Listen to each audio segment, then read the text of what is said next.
Okay, call the Wednesday, June 26, 2024 meeting of the Transportation Board of the Town of Brookline to order. Um, we have a quorum present. Sam, do you want to call the roll real quick? Len, Here. Brian, Yes. Nancy, Here.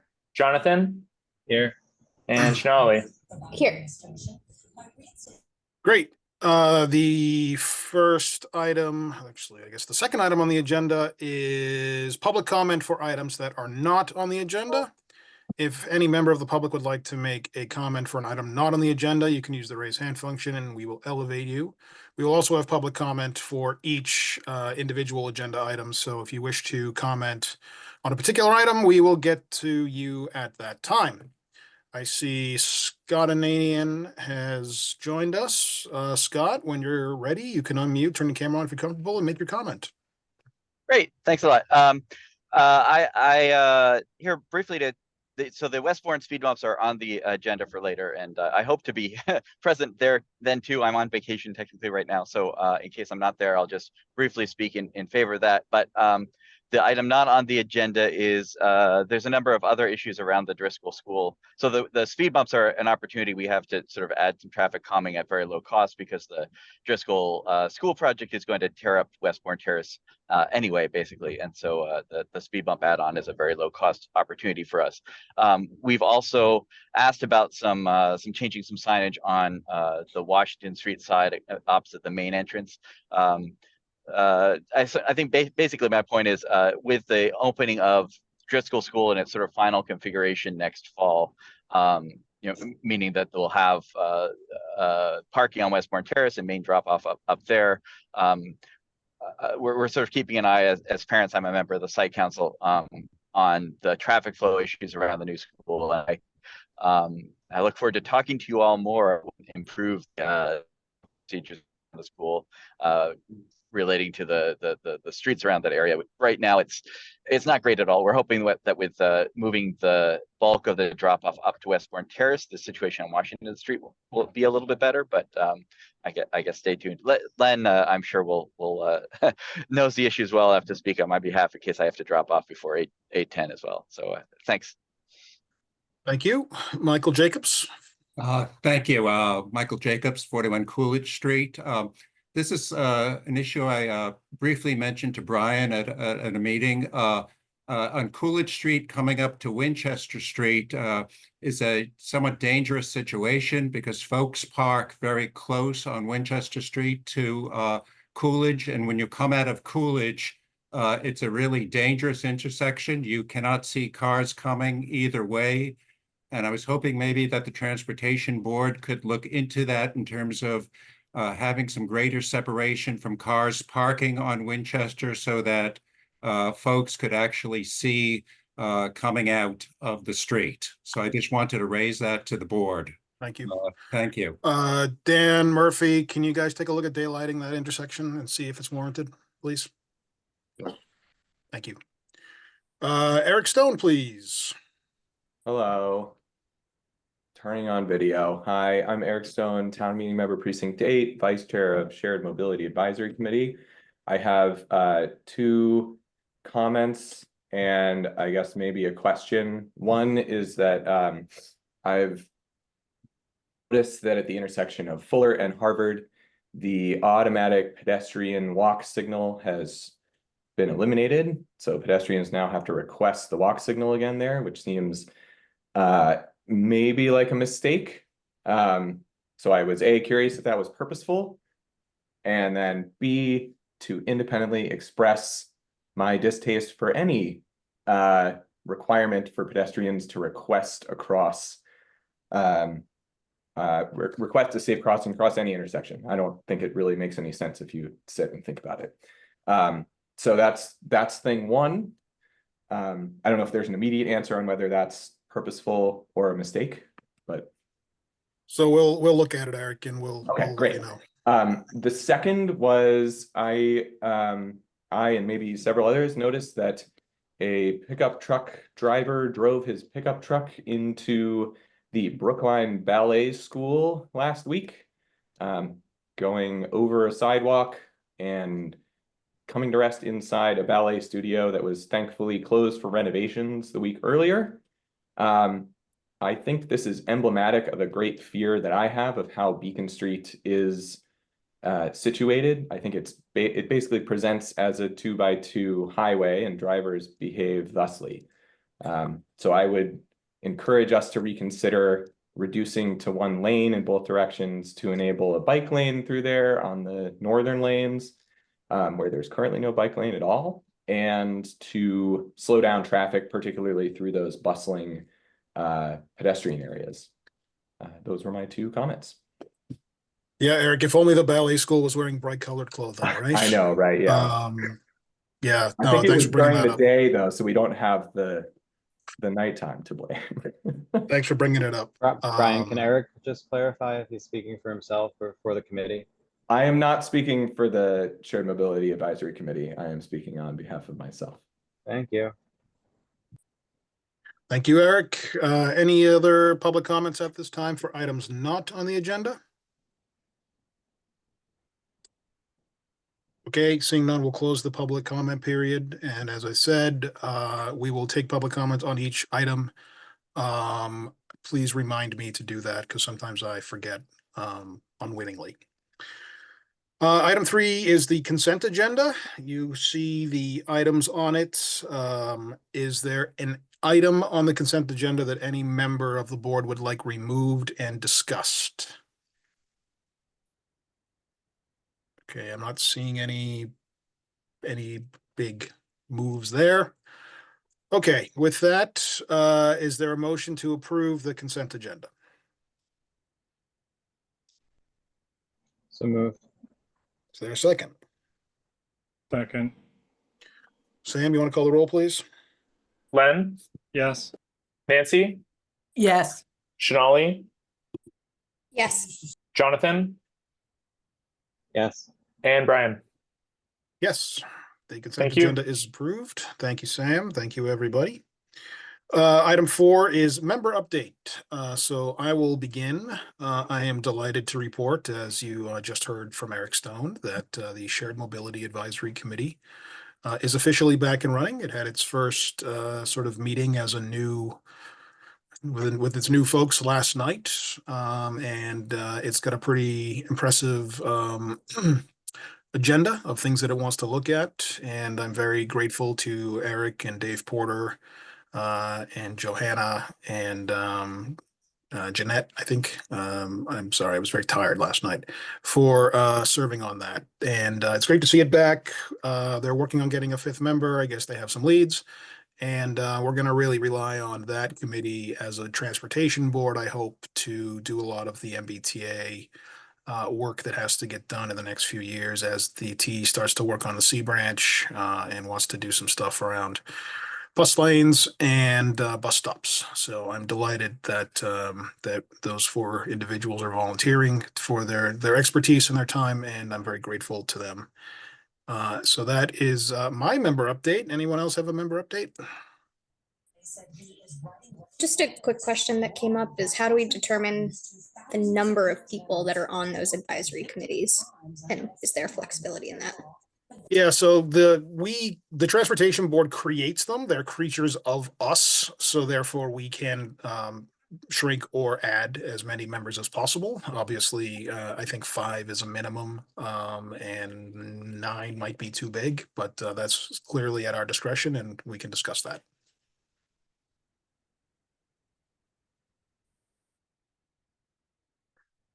Okay, we'll go on to item 5, DPW update. Mr. right. Dan. All right, very good. I'll just, you've got the DPW update in your packet. I'll just hit on a couple things. We've got, let's see, we've got the Gateway East bus priority lane project is ongoing. They scraped out paint the other night. They were painting last night, and they'll be out there again tonight. Should be done fairly quickly, but went out and had a look at it, and it looks good. So I'm looking forward to see that project get moving, and we'll get the signs up soon, and the notification will go out, and police department will start to let people know that that's a priority lane and not to drive in it. Second thing I'll mention is, as you and Brian, you were there, obviously, and most of you, that we had the Washington DRC 6 meeting on Monday. Took a lot of comment.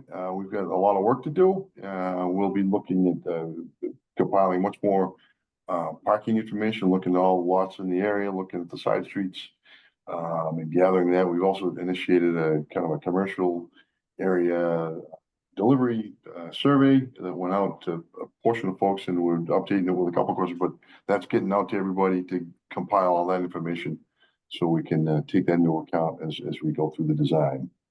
That we're kind of on hiatus for the summer, and the next meeting for the DRC for Washington Street will be on the 4th of September, and then the following one, the number 8, is in October. And the last thing I'll mention is we've got patching contract going on, and the busy place we're doing that is on Harvard Street. That'll be next week. We picked a quiet week. We think it's the quietest week for traffic, and one of the quietest in the year. So they'll be doing that. Notices went out to everybody, and that work will be ongoing next week. And those are just the 3 I'll hit on. But if anybody has any questions on here, I'll either try to answer them, or I'll ask one of the staff here to help. Well, thank you, Dan. You guys are very busy during construction season, and we do appreciate all that you folks do, especially, and all the folks that are actually laboring outside, especially in this heat and humidity. Just very grateful to them, especially our own DPW folks who do so much behind the scenes that we don't say thanks enough to those folks. So I just want to say thank you. Anybody have any questions for Mr. Murphy? Shanali. I'm just curious, looking at the, shoot, I just closed it by mistake. The Davis Bridge, footbridge. It looks like, I know we're continuing to look for funding. It looks like maybe there was a meeting at the end of May about whether or not we were getting, is it TIP funding? Let's see, Dan or Amy, either one of you know, I don't have a good update on that, except for what's in the list there. That would be a bill. Unfortunately, yeah, I was not either. Dan, were you plugged into that? I'll check with Shanali. I'll check with Bill Smith and send you an email. Yeah, we can Nice. definitely follow up. Bill Smith's kind of the PM on that. We'll get that information to you and give you a better update. Okay, yeah, that'd be great. It looks like also there's a DOT raise grant that was also going to be announced maybe by tomorrow. So Yep. hopefully Yep. between all of those things. Great, All right, we'll send you an update. perfect, thanks. Okay, any other questions? Okay.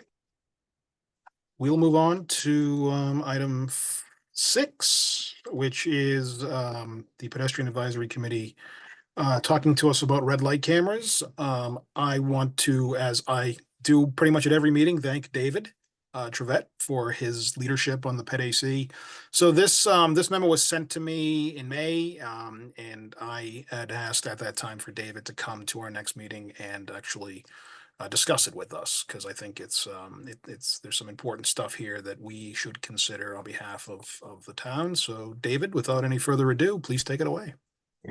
Thank you, Brian, and thanks to the members of the Transportation Board for the opportunity to talk about this memo. As many of you know, Massachusetts state law does not currently permit red light camera enforcement. So why on earth are we talking about it tonight? Why did the Pedestrian Advisory Committee send you a memo on this topic? Well, that was triggered by 2 circumstances. First circumstance is that our committee is on record urging the town to do more with red light camera enforcement. So, for example, if you look at the, go back to January 2023, the document we submitted to you on walkable streets priorities for Brookline.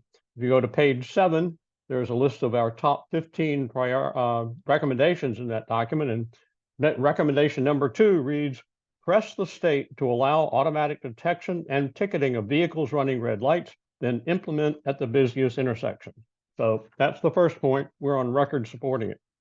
But then, of course, fast forward a year to January of this year, Amy Hummel came to our January committee meeting, and during the public comment period, she spoke about the work that had been done by the select boards, the Surveillance Technology and Military Equipment Committee a few years ago.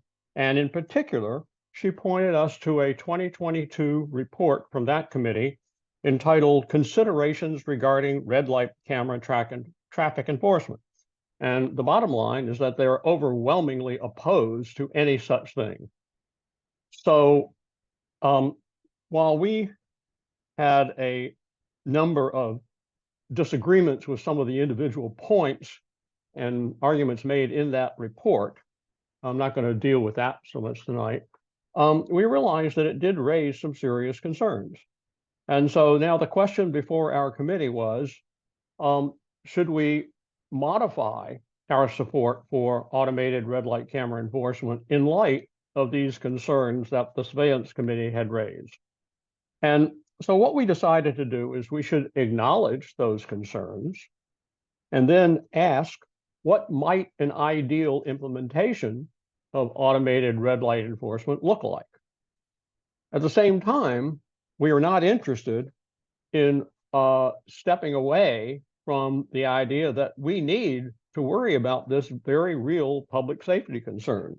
I mean, cars running red lights are a danger to anyone who can be in the intersection, including other cars coming from side streets. In fact, those are some of the most serious accidents. They're known as right angle or T-bone crashes, when a car going through a red light strikes the side of another vehicle moving into that just got a green light, is moving into the intersection from the side street. And if you think about it, the car running the red light is going to hit that other car right where the driver is located. So that's a very dangerous kind of collision. So we want to continue to emphasize that this is a public safety hazard, and we feel the town needs to do something about it. So we're taking a step back, but not a step away. Okay, so let's go through some of the concerns raised by the Surveillance Committee. Now, I think that committee's report, the considerations document, was included in the meeting materials for tonight. You can read the whole thing. There's a ton of different comments that they make in that report. I'm nowhere going to try to cover all of them. I'm going to talk about what we consider to be sort of three key things. One has to do with privacy. The second has to do with the potential for racial bias or other kinds of bias. And the third has to do with counterproductive incentives built into really vendor contracts. So I'm going to talk about each of those individually. So the first privacy concern comes from the need to identify the driver of the car that's running the red light. Now, why is that? Well, in Massachusetts, running a red light is a moving violation. Moving violations are attributable to the driver. So if a car runs the red light, you have to know who was driving before you can issue a ticket. And the way that many of these red light camera installations do that is not just taking a picture of the car and the license plate, but also trying to capture a picture of the driver's face. Then those camera pictures get reviewed by a human being. And in many of the installations in other municipalities, that is a human being who's hired by an outside contractor. You understand, it's important to understand that in many of the implementations of red light cameras that the Surveillance Committee read about or investigated, it's an outside firm that has installed the system and is operating it, and then sort of doing all the support. And that includes reviewing pictures to decide whether to issue a ticket or not. Well, as soon as you're looking at pictures of people's faces, that introduces the possibility of racial or other bias. It could even be age bias or gender bias. But the point is, one human being is deciding whether another human being should get a ticket or not. And so that was a key concern from the Surveillance Committee. Another concern, another privacy concern, is that once you install cameras, they're sort of looking around all the time. They're viewing what's going on at that intersection. And so anyone at that intersection or moving through it is going to be viewed by those cameras. And so this is the members of the Surveillance Committee felt that this is a new step towards a surveillance technology that we're not sure the town really wants or wants to deal with.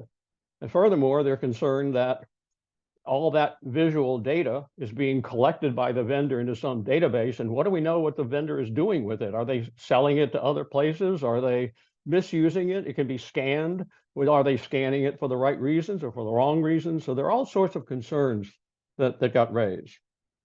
Another concern, and this actually occupied a ton of the surveillance committee's report on this topic, was contracts with vendors.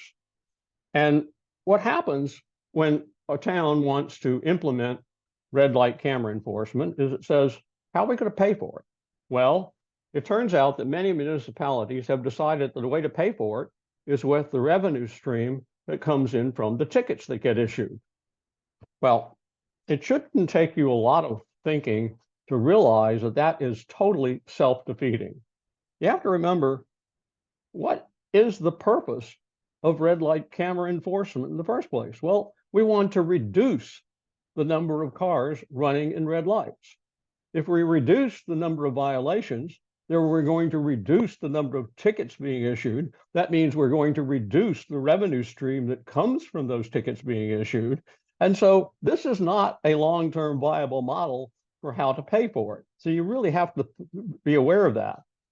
Even worse, some municipalities give the vendors, the outside contractors who are operating these systems, a share of the ticket proceeds. Well, think about the incentive that that gives to the outside contractors. Their incentive is to find as many violations as they possibly can. And here it's important to be clear.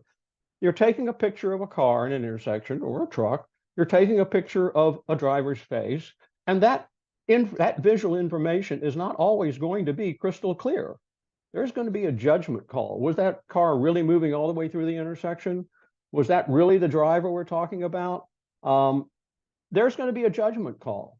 And so not only is there the potential for bias, there's also a potential for, okay, if it's right on the borderline between issuing a ticket and not issuing a ticket, well, our profit line says that we should issue the ticket because we stand to get more money since we're getting a share of the ticket revenue. So as far as I'm concerned, that's pretty stupid to have a contract like that. That's absolutely the wrong incentives. We don't want that. But so these are the kinds. There was also word that the outside contractor might tweak the system. Okay, so for example, how far does the car get into the intersection before you consider that it's running the red light? Well, if it just gets its bare nose in and then stops, is that considered a violation? Well, what if the vendor tweaks the system so it is, even though most of us would say, no, it's not really. So there are all these kinds of concerns. Okay, so how did our committee decide that one might, in an ideal situation, address these concerns? And that was what we tried to lay out in the memo that we sent to the board. And we recognize that what we're talking about might not even be possible, but we thought it makes sense to describe what an ideal looks like, because even if we can't always reach the ideal, it may point us in the right direction, and we can move towards that and make some progress. So the three key things that we identified were ticket the vehicle, not the driver, don't allow cameras to be on all the time, and make sure that the contracts with outside service providers are on a flat fee basis and don't provide bad incentives. And then there are actually other contract issues that are discussed in that surveillance committee report, and it deals with those in a sensible way. Back in my professional career, I was involved in many contract negotiations with vendors and with software vendors and service vendors, and making sure that they made sense for the organization. So you can do a lot in contract negotiations. Okay, let's look at each one of those points that we raised. So I'm going to start in the middle. The second one, the technical question, is one where I'm not actually sure that there's a good answer to. So the question is, if a camera is not on all the time, can it wake up and take a picture fast enough before the car has exited the intersection? Think about your smartphone. You take up your smartphone, you see something, you want to take a picture of it, you bring up the photo app, you point it at the subject, it has to focus, That takes this millisecond to focus, and then you can take a picture. All of that takes a couple of seconds. And it might be that in a couple of seconds, the car has gone through the intersection. So something has to tell the camera to take a picture. One of the things that's traditionally used is to have sensors in the roadway, just like the wire loops that we use to tell practically every intersection, every signalized intersection in Brookline, that there's a car waiting for a green light, particularly on a side street, or waiting to cross a main street, or on a left turn lane. So those loops, those wire loops, induction loops in the roadway are one way to tell, okay, here's a car in the intersection, and then the control cabinet for the signal knows that the red light is on. The combination of those two at the same time says, okay, here's a violation, take a picture. Another thing that happens with some municipalities, they use the cameras themselves to actually trigger. And we also use cameras already to sense in some intersections, for example, at Tappan and Beacon, whether a car is waiting for a green light. But in this case, for the cameras to be used to sense whether they need to take a picture, the cameras do have to be on all the time. So this is a question: if they're on all the time, is that video being sent out to a vendor? Where is it? There are all sorts of issues that have to be talked about. So this is one where I'm not sure about what the answer is and whether today's technology can do what I say of keeping the cameras off most of the time. That said, let me move to the other 2 points. For the ticket, the car, the vehicle, not the driver. This, when I first thought about it, I thought of Easy Pass. You have an account with Easy Pass, you're driving along a toll road, you pass a toll station, it knows what your car is. And if you don't have an Easy Pass transponder, it takes a picture of your license plate. And the point is that Easy Pass doesn't care who the driver is. It cares about, here's a car, and we know the car is registered to somebody, and we'll charge a certain dollar amount to that owner of the car. So what I said in the memo is that you might actually need to change the state law so that moving violations, so that going through a red light, running a red light, when it's captured by a red light camera, is no longer considered to be a moving violation attributable to a driver. You can just have a fee that's assessed against the registered owner of the car. We know who the registered owners of the car are. And then, of course, that last item, contracts with outside service providers, the basic thing is, let's not be stupid about it. Let's not build a contract that has, false incentives. There are stories about contracts which have no escape clause, no ability to cancel it, or massive fees if you decide, oh, well, this wasn't a good idea, we want to back out of it, and then suddenly you've got a $5 million fee you have to pay the vendor. No, the idea is be smart about contracts. You're probably not going to be able to do this kind of system without some outside help, but be smart about contracting for it. Now, I want to talk about, some of this stuff sounds like pie in the sky, right? First of all, that business about, ticket the car, not the driver. In the surveillance committee's report, that considerations document, they point out the fact that in 2021, then Governor Baker submitted legislation for supporting red light camera enforcement. And the idea was to levy a $25 fee against the registered owner of the car. In other words, this has already been proposed in Massachusetts before. It's not like a brand new idea. And that was in the surveillance committee's report, but then it's like they abandoned that idea and didn't pick up on it and try to explore that as a real possibility. Well, I'm going to tell you about a place nearby where it actually is not only a real possibility, it's been done that way for 30 years.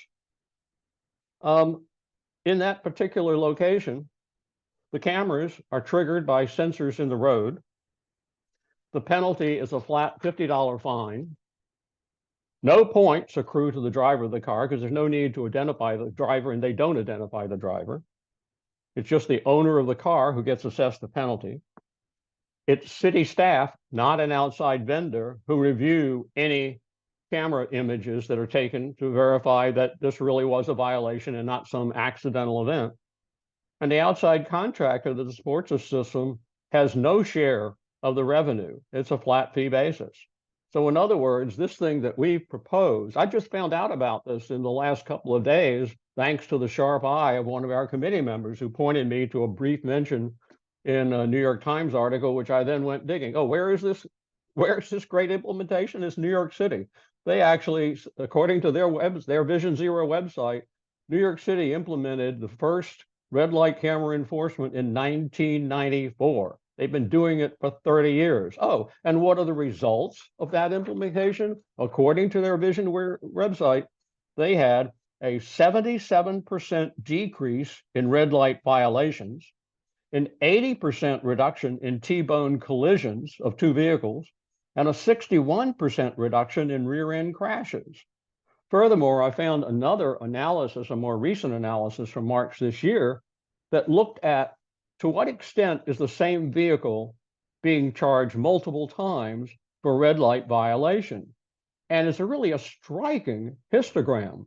There, if it's the number of people who get caught once is vastly greater than the number who get caught twice or three times. Now, there's some diehards out there. There are actually some people who have had 10 penalties. And what this analysis from March was proposing is maybe when people are going through red lights 10 and getting caught 10 times, we should do something about those drivers. That's what their point of their analysis was. But the point is that if you read the surveillance committee's report, you would come away from that report believing that red light cameras do not change behavior, that the number of accidents is not decreased. And frankly, I don't know. I certainly found differences of opinion from different studies online, but there seem to be at least some areas, and I just quoted you from New York City's Vision Zero site, but there are others that say, yeah, it really does. And sometimes it changes the type of accident that's happening, because instead of those very serious T-bone crashes, what you're having is drivers slamming on the brakes right before the intersection, and then the car behind them rear ends them. I would like to point out that some of these studies and analyses were done 10, 15 years ago. Right now, the various GPS systems that we use to find our way around, and I certainly had this experience just earlier this year in the Washington, D.C. area, in both Bethesda and D.C., you find out from Apple Maps or whatever it is, there's a camera up ahead, and you alter your behavior. It really does affect things. And so I suspect that if you updated those analyses, you would find that because people are warned, you say, oh my gosh, the driver in front of me is probably going to slow down because there's a camera ahead. I will slow down too, so I don't slam into the back. There's lots more to cover in that report, but I think what I was trying to say is we proposed some things that we thought were pie in the sky, and it turns out there are real life examples that have been around a long time. It's important for us to learn from them and see what we can do. The bottom line I want to leave away is that there really is a public safety hazard here from vehicles running red lights. And often they've sped up to try to make the light. So it's not like they're creeping through the intersection when they run a light. They're gunning it to get through. We should not stick our heads in the sand and say there's nothing we can do about it. Yes, there are concerns. They're legitimate concerns. Let's acknowledge that. But there's a trade-off here. Like everything else, there are trade-offs. Let's find a way to address this dangerous behavior. And thank you very much for the opportunity to present this. David, incredibly thorough as always. Thank you. This is actually very topical. Folks might be aware the House is debating an amendment to an economic development bill that would allow the MBTA to install cameras on its buses, which of course do drive through Brookline. The city of Somerville has had a pilot for the last year where it has used what they refer to as safety sticks, which is camera enforcement, to deter double parking, delivery drivers, double parking, as well as folks parking in crosswalks. And I talked to the folks in Somerville that are running this, and they believe it to be incredibly successful. I guess I take your point on the red light camera committee People, I don't really buy a lot of their arguments, to be honest. The fact that there's bias from a private company, there's also bias from police officers. We're all human. We all have bias. That's a non-unique argument. So I certainly hope that if and when this is legalized in Massachusetts, and I believe it will be soon, that we can do it, only because I believe, as you said in your report, it has a deterrent effect. And that's the goal. We want to deter people from doing the wrong thing so that they don't do the wrong thing in the first place. I hope that if we install these things, we don't issue one ticket because we deter everyone from doing the wrong thing. And that would be great as far as I'm concerned. Yeah. But thank you. And I appreciate the work of the Pet AC, and I wanted folks to hear not just this topic, but just this as an example of all the good stuff that you do. So let me ask the board or the staff if anybody has any questions for David or comments.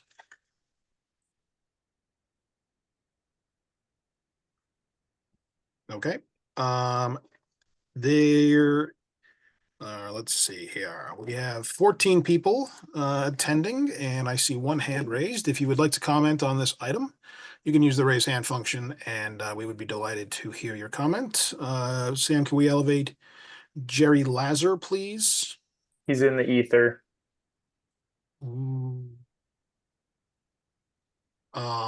Thank you. Jerry, you have to accept, and then, or I can just allow you to talk if you want to just. Hey, there he is. Jerry, Okay. if you're comfortable, you I'm can make a unmuted comment. and I don't see where I get my picture on. We can hear you. Okay, I didn't hit that, but I do have a comment. You know, we live right near the intersection of Hammond Pond Parkway and Heath Street. With every light cycle, 2 or 3 cars come bombing through 10 seconds after the light has changed at 40 miles an hour. There have been some horrendous accidents there. And, you know, so I personally, and I think my neighbors would support this in unison. It is so dangerous here. And we've seen it in other places, but we're most aware of that particular intersection. So that would be wonderful. Thank you for your detailed report. I certainly would support it. Thanks, Jerry. Thanks. Any additional comments from anyone in the attendee list or anyone on the panel? Okay, seeing none. David, sorry, Len, go ahead, please. I just wanted to add, thank you, David, for your work on this. I am a strong proponent of adding red light cameras, speed cameras, anything along these lines to help improve safety for people using the streets. Oh yeah, I forgot to mention that if you want more information about that New York City implementation, it's on their vision. Let's look for New York City Vision Zero, the automated enforcement section. And by the way, yes, they also use it for speed control as well as red light running. I forgot to mention that. Nancy? Yes, I just want to echo Len, because I'd like to go on record as saying that I'm strongly in favor of the use of technology to enhance enforcement. I think that's our greatest single problem in the town is we've basically got the right regulations, but it's very difficult and it's just unrealistic to expect that the Brookline police can adequately enforce this. They just don't have enough people power to do it. We ought to be able to take advantage of technology. I think, David, you've done a terrific job in exploring these issues, particularly in identifying locations that have addressed some of the concerns that other people have. So thank you again. Thank you. We do have one more. Yeah, one more public comment. And Scott, welcome back. Thanks. I actually didn't know this was going to be on the agenda today, but I was a co-author of that report and a member of the surveillance committee. I'll just say briefly, I appreciate the summary given. And just to framing it, I don't believe the surveillance committee's report was intended to be pro or anti-camera, mostly a list of factors to be aware of if you deploy these sorts of cameras. And so I like the approach David had come up with in terms of, you know, these are the certain factors that we should look for in a contract, you know, before we moved ahead with cameras in Brookline. And just to add to it, which I added in the FAQ too, but I'll state it for the record, I think location is the other missing factor here. The T-board presumably would be involved in citing the camera's location, and I think it's very important that if we were to deploy red light cameras in Brookline or in the state in general, that the locations be carefully chosen to avoid disparate impact there. It's very easy to penalize certain communities, ethnic communities, otherwise, or as mentioned, when vendors are driven to maximize their revenue or maximize the perceived efficiency of the system by increasing the tickets issued, that can implicitly add some pressure to site cameras in places where people are less likely to contest rather than where they actually enhance safety. So I hope the T-board in supporting cameras keeps these factors in mind and remembers the important factor is to maximize safety, not revenue, and to make sure that the enforcement is done in a way which does not have disparate impacts on different of the racial populations in town. Thanks. Can I comment a moment? Sure, I basically totally agree with what Scott just said. I mean, I think there's a lot of room for agreement here. I see this practice of running red lights all the time, northbound Harvard Street traffic at the intersection with Babcock Street. I live on Babcock Street. I'm through that intersection all the time. And particularly in the evening, I have been cursed at by drivers when I entered the crosswalk and I got in their way, keeping them from running the red light. One even gunned the motor, moved into the opposite traffic lane and sped around me. That is irresponsible behavior, and we see a lot of it. That is not a poor area. That is not an area of underserved people. It's right in the heart of Coolidge Corner, and damn it, that's where I would love to see red light cameras. Great. Thank you, Scott. Thank you, David. This is a theoretical discussion right now, as I said, but I do think it will become more more concrete as we in the next few years. So I'm glad we're getting ahead of it. And I appreciate it, David. Thank you. Brian, I'm not sure if Jerry is raising their hand again or if that's the same from before. It didn't go down since he made his comment. Now it goes down. All right, I'll take that as a okay. Awesome. So we'll move on to item 7, a discussion and action on the new appointment to the Washington Street Design Review Committee, Amy Inglis. Hey, Brian, I'm going to take this one. I just brought... Her name's on the memo, so her name's on all the memos. Yeah. That's like Rand. They all come from Amy. They all come from Amy. Okay. We all know the importance of the Washington Street Design Review Committee. And we had Johanna Epke previously serve as the representative for the Shared Mobility Advisory Committee. Johanna is unable to continue to serve in that position, and she has asked for a replacement. And so tonight we have Dave Porter in attendance. He attended in honorarium on Monday evening. And so tonight's recommendation is that Dave Porter be appointed to the Washington Street Design Review Committee officially for our remaining meetings as a voting member on behalf of SMAC. Awesome. Dave, would you like to unmute, say a few words about yourself? Hi, Dave Porter, town meeting member precinct 6, chair of SMAC. As of last night, had our first committee meeting. It was delightful, and we got a lot to do. I have a couple kids at Runkle. I live here. I take the T. I bike. My wife and I have recently discovered blue bikes, and we're very passionate about all of that. All of the ways to get around that don't require 200 square feet of space to be dedicated to at all times.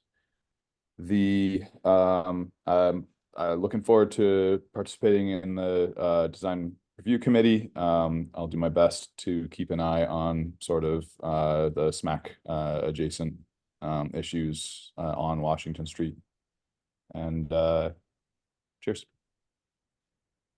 Thank you, David, and thank you for volunteering, not just for town meeting, but also for SMAC and now for this. So I've had the pleasure to meet Dave as he was campaigning for town meeting. I live in Precinct 6, and a really good guy, hard worker, wants to try to help make some positive change. And even though he has young kids and a young family, he's still finding time to do it. I don't know. I remember those days. But thank you, Dave. Does anybody have any questions for Dave? Okay, and is there any public comments on this agenda item? The appointment of David Porter to the Washington Street Design Review Committee. Okay, seeing none. Anybody want to make a motion to appoint Dave officially? So moved. Is there a second? Second, Thank you, Nancy. Len? Tim? Yep. Yes. Nancy? yes. Brian? Yes. Shanali? Yes. And Jonathan? Yes. Congrats, Dave. Condolences, Dave. I mean, thank you. We'll be in touch. Thanks very much. Thank you for supporting Brookline the ways you do. Okay, we're gonna move on to what is this? Item 8. A public hearing update on the Hammond Street at Woodland Road traffic signal project and a possible vote on the Hammond Street Road diet from Sewell Playground to the Brookline Fire Station number 6. Take it away. Sweet, Brian. Just for some history, this project began in 2015 with a safety study of the Hammond Street at Woodland Street intersection. That study recommended a traffic signal and a road diet, reducing the travel lanes from 2 to 1 for that intersection. And then from that study, the consultant expanded the design to do a road through the whole corridor. And starting 2018, there was 4 meetings and neighborhood meetings to go over the road diet and the signal recommendations. And then at the September 23rd, 2019 board meeting, the T-Board approved the proposal for the traffic signal. In that design, they said they want the signal to have the road diet. And then they requested that we come back to the Transportation Board with a more refined right for the whole stretch of Hammond Street. And that's where we are tonight to talk about the revised road diet plan. The signal itself is funded in fiscal year 2025, so that money becomes available July 1st. Once we have that money, we'll work with a consultant to bring the signal plan concept that was approved by the board to final construction plans and bid documents. And we're hoping to build that signal early next year. And now I'll go over the road diet. So the reason why we're doing the road diet now is we have an opportunity for a bonded wearing surface treatment. This is similar to like driveway seal coating. It's a small layer that goes on top of the road and helps preserve the asphalt longer. And as part of that treatment, where they remove all the pavement markings and we install new markings after they put the bonded wearing surface down. We'll be able to install a road diet on the road and test how it works before we put the signal in. And I'm going to share my screen now so you can see what we're proposing here.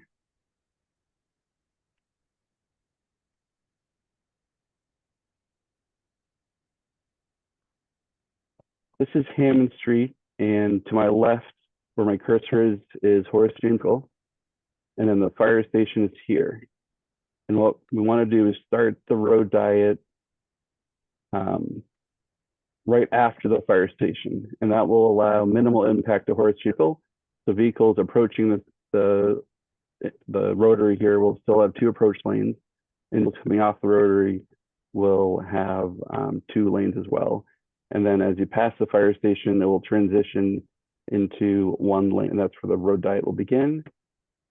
And Hammond Street itself, the width varies. It's roughly 49 feet to 52 feet. And what we're proposing is a 5-foot, in the road diet area, what we're proposing is a 5-foot bike lane, 3-foot buffers, an approximate 11 to 12 foot turn lane, and then 10.5-foot travel lanes. And when the road varies in width, we'll put that space into the buffer. So the buffer zone will get a little wider and a little smaller in different areas of the road. And this layout roughly continues the Laurel Road. And you'll see at Laurel Road, we still have a turn lane. And then we have the green conflict markings for bike lanes that are crossing Red Street. And that will alert drivers that there are bikes on the road and help with the conflict there. And then for the normal driveway along the house, there's just two turn lanes. So vehicles that are trying to turn into driveways can easily get into the turn lane. Your traffic can go around them in their lane, and then they can turn into the driveway. And this is the same treatment that's at Cedar Road. Then at Woodland Road, this is where the signal will go in early next year. And the parkings that we're putting here mimic similar to what the traffic signal layout will be, except instead of painted island, this will be curbing, and there's curb here proposed. But overall, the turn lanes are the same setup here. And then as you get closer, you have Gleno Road has the same treatment, markings, two-way turn lane, one travel lane each direction. Same at Pine Road. And then at Sewell Recreation is where we reopen here, Sewell Rec here. We'll reopen the roadway to 2 lanes on the approach and 2 lane departure at the Heath Street signal. And what this will allow the signal to operate at the same capacity it does today. So we don't expect any diminished operations here. And then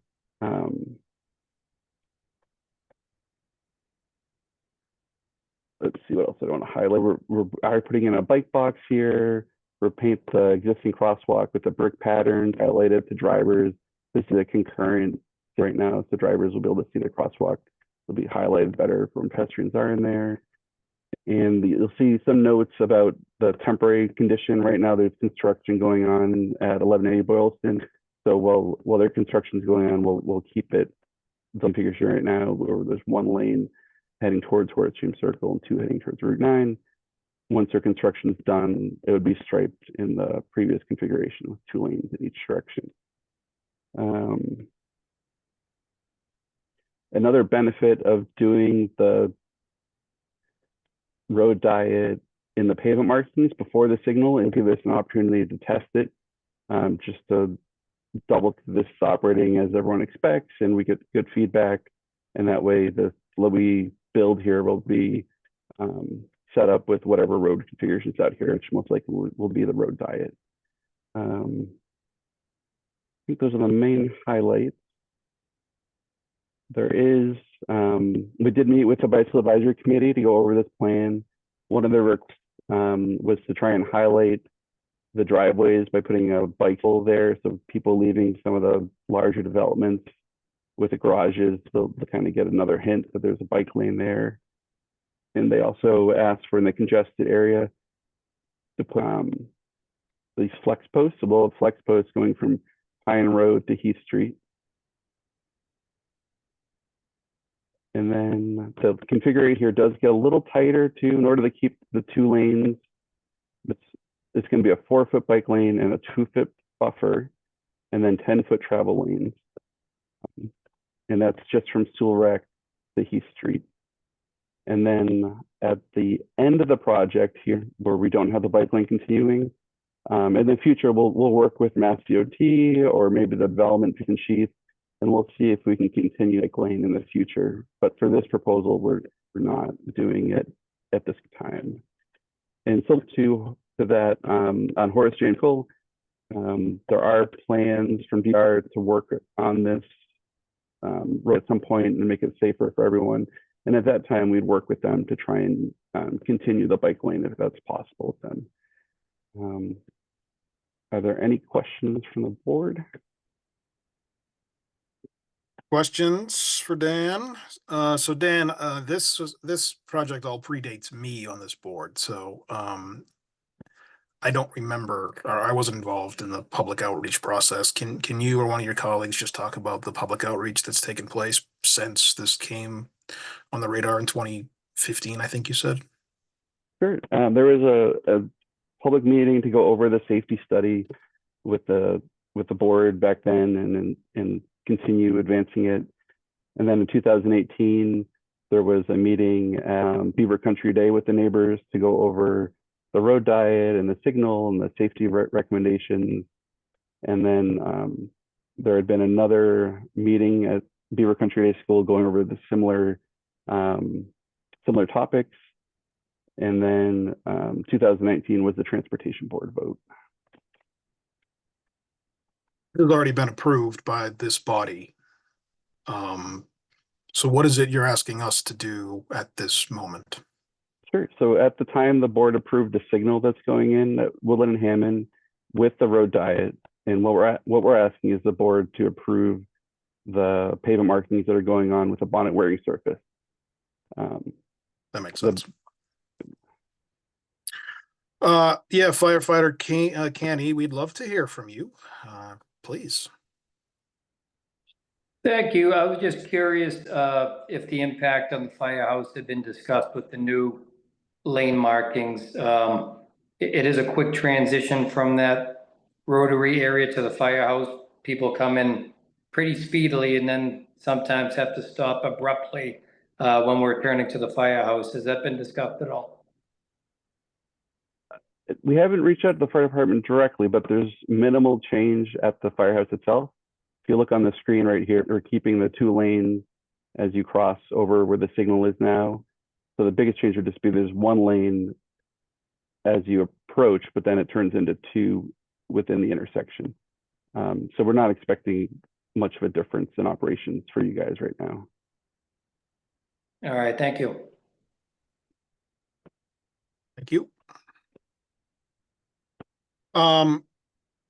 Okay. And in terms of the pavement markings, Dan, is it, you mentioned flex posts. Is this mostly a paint protected lane or what are we talking here? The majority of it is just going to be paint, and the flex posts are just going to be between Pine Road and Heath Street where it gets narrower, and we're expecting a lot of activity near Sewell Rec. Okay, I don't know where Pine Road is. Where's Pine Road? Pine Road is the road right before Sewell Rec. Okay. I know where you are. Yep. So I just didn't know the name of Pine. that. I didn't know the name of the street. Okay. Okay. I'm good. Len. I had a question about the left turn lane between the Brookline Municipal Service Center and Laurel Road. So I know there's a gate that you could turn into, if the gate were open, onto the golf course, but is there anywhere else along that stretch where you would want to turn left?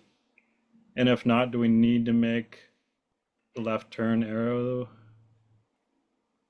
be drawn there? We debate just having the left turn arrow and not having the right. I think for consistency, this is what we thought would be easier for drivers to understand, that it's not like a turn lane, but it's a shared lane for anybody. It was kind of a judgment call. We just did this to be more consistent with how we expect freight, because as you do get closer to Glen Road, there are driveways in the other section. We thought it might be a little weird if part of the road had the 2-way turn lane, but then you passed it and you might not notice it because houses are only on one side. Right. Okay. Is this a common technique used on streets? This is very consistent with many road diets. This is what Okay, thank you. Jonathan, go ahead, please. Oh, let Mr. Murphy go first. Chief Murphy. Just the deputy, not the chief. Just a quick thing on when you're coming off the rotary going by the fire station, to go from 2 lanes to 1 lane very quickly without a good line of sight as you're kind of turning towards the right. I know I've done a police detail there, and we've had cones in the middle of Hammond, and it was very dangerous to have the left lane now join the right lane. So I'm wondering if we need to start the road diet after Laurel Road. for safety. I think there are benefits to doing it before Laurel Road. That way, there's the turn lane for people on Laurel, and it gets the through moving traffic out of their way. We do have a rather large taper. So this is 225 feet, which is the METC recommendations. So I'm not sure when the cones were set up there, if that same length that was used. And there are issues out there. We could try and adjust them if needed. And if someone weren't to merge, it's just paint so they can drive over it. But I do think there's benefits to doing it before Laurel. Maybe we could add some warning signage as well, coming right out of the circle, perhaps a merge ahead or to that effect. So there's traffic signals there. Is it possible to change the timing on those so they actually turn red every so often to slow cars down? I think cars might be going a little slower too when they're merging. We'll have, unlike during the construction time, we'll have advanced warning signs on the edge of the road showing the merged drop lane. And this will be something commuters may get used to, so it won't be a surprise to people out here. So, yeah, I mean, I'm agnostic as to this if it starts at Laurel or at the firehouse. So, I'm good either way, but I'm interested to hear what other people have to say. So, Jonathan, you very kindly let Deputy Chief go ahead of you. So, please go ahead. Okay, a few things. I'll start with that spot since it was just brought up. And you'll have to excuse it, my air conditioner in the background there. Turn it off. Hold on. Okay. So the merge is a left lane merge into the right. Is that how it's going to be signed, or is it going to be signed as a right lane merge into the left, which is much more common and generally what people expect? It would be signed to the left or the right. Yeah, you were just describing. Is there any benefit to simply having it turn into a left turn lane with dotted lane markings rather than have the lane drop and then the left lane appear, the turn lane appear? I think the gore area will give people more visualization at the landing. So I think this is a better treatment. Okay. Staying here, but on the other side, I'm a little concerned about the bikes getting dropped right into the roadway after they've been luxuriously living in a separated bike lane for the entire length. Is there any possibility? I know there's a sidewalk right there. Is there any possibility of getting a small patch of pavement connecting the buffered bike lane into the sidewalk for those who are not comfortable entering into the rotary? Yeah, I believe there was a driveway pretty close by. That was one thing we talked about. We felt it would be dangerous to, end it right at the circle, so you didn't have anywhere to go. I believe there is a driveway like right after that, so people can jump up on the sidewalk. Is that right, Dan? Yeah, I'll pull up the street view. This contract doesn't have asphalt or curbing in it. When we do the signal work, we would be able to make changes then. Just with this contract, we wouldn't be able to. Okay, is there any? It's not. I'm wondering if we could dash out the intersection just to give drivers a warning that it's ending. I mean, the bikers that it's ending. I mean, even with driveway there, even as a driveway, it's not necessarily a bike ramp, but it's still an opportunity to hop off. If there's a sign that says that they can hop onto the sidewalk there and get out before they can't get out. We could definitely add a sign, bike lanes ending. So I look at those two lanes and you know, they're Actually, it's fairly flush. I think a bike could go right over Yeah. right now. Yeah, I saw that. It's just dirt though. It's like 50 feet of what would be just some HMA on the ground. Yeah, But, since there's no curbing, I think this is something our highway department might be able to take on. But yeah, I think we can add a sign here at least for now until we get the hot mix in, or when we get the hot mix in, bike lane ending ahead. And that way bikers will get on the sidewalk if they prefer that route. I appreciate that. Thank you. No problem. Good. And then moving north on the project at the, which one is it? Okay, it's the both crosswalks, but in particular the crosswalk at 655 Hammond. For the next one. Is there any reason that two-way left turn lane isn't gored out? Here. At first I was thinking that you weren't goring them out because there were driveways there, but there are also driveways where you have gored it out in other spots, and they're long enough crosswalks as they are. The reason why we tore out this section is because there is a driveway here for an apartment complex, and there's a few users here. We could gore it out. I think cars would probably still go in that area. Yeah, I recognize that, but I mean, just to the left or just to the right on the screen, there's gore striping and there's a driveway for this one here. Yeah. Oh, and on the other side. I think we definitely could gore it here. I think part of the difference is here we have two travel lanes, so a through vehicle has a lane to go around easily. But yeah, we can make that change. We can gore out that little piece for the sidewalk between the crosswalk and the steel rec driveway.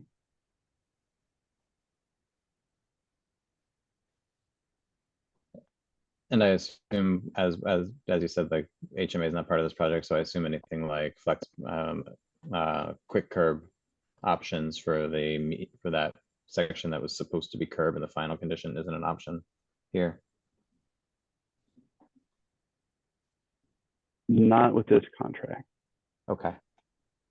That was going to be my next question for the other crosswalk, where there's supposed to be a median refuge.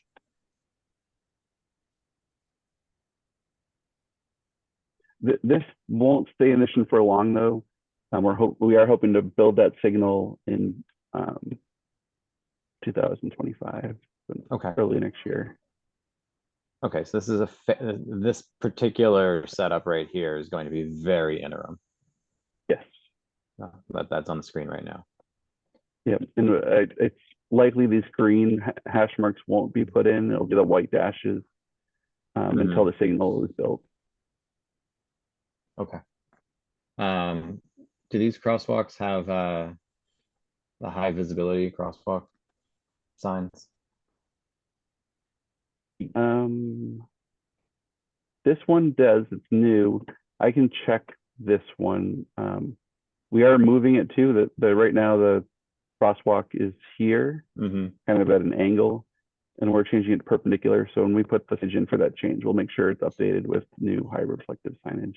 Thank you. I appreciate that. All right, and then the last one I have is at the very end down by Route 9, between Heath and Route 9. There's that 15-foot wide lane. It's a little odd. So right now parking has been removed because of the construction, but there's actually two metered spaces that used to be there. And the laundromat at the corner there is very anxious to get them returned. Although that property is being developed, the laundromat might not be there for much longer. And in the new development, we would definitely work with them to remove that parking. Okay, so if we wanted to do something about that 15-foot lane right now, we'd have to have a separate meeting. I think we would want to get input, especially from the laundromat.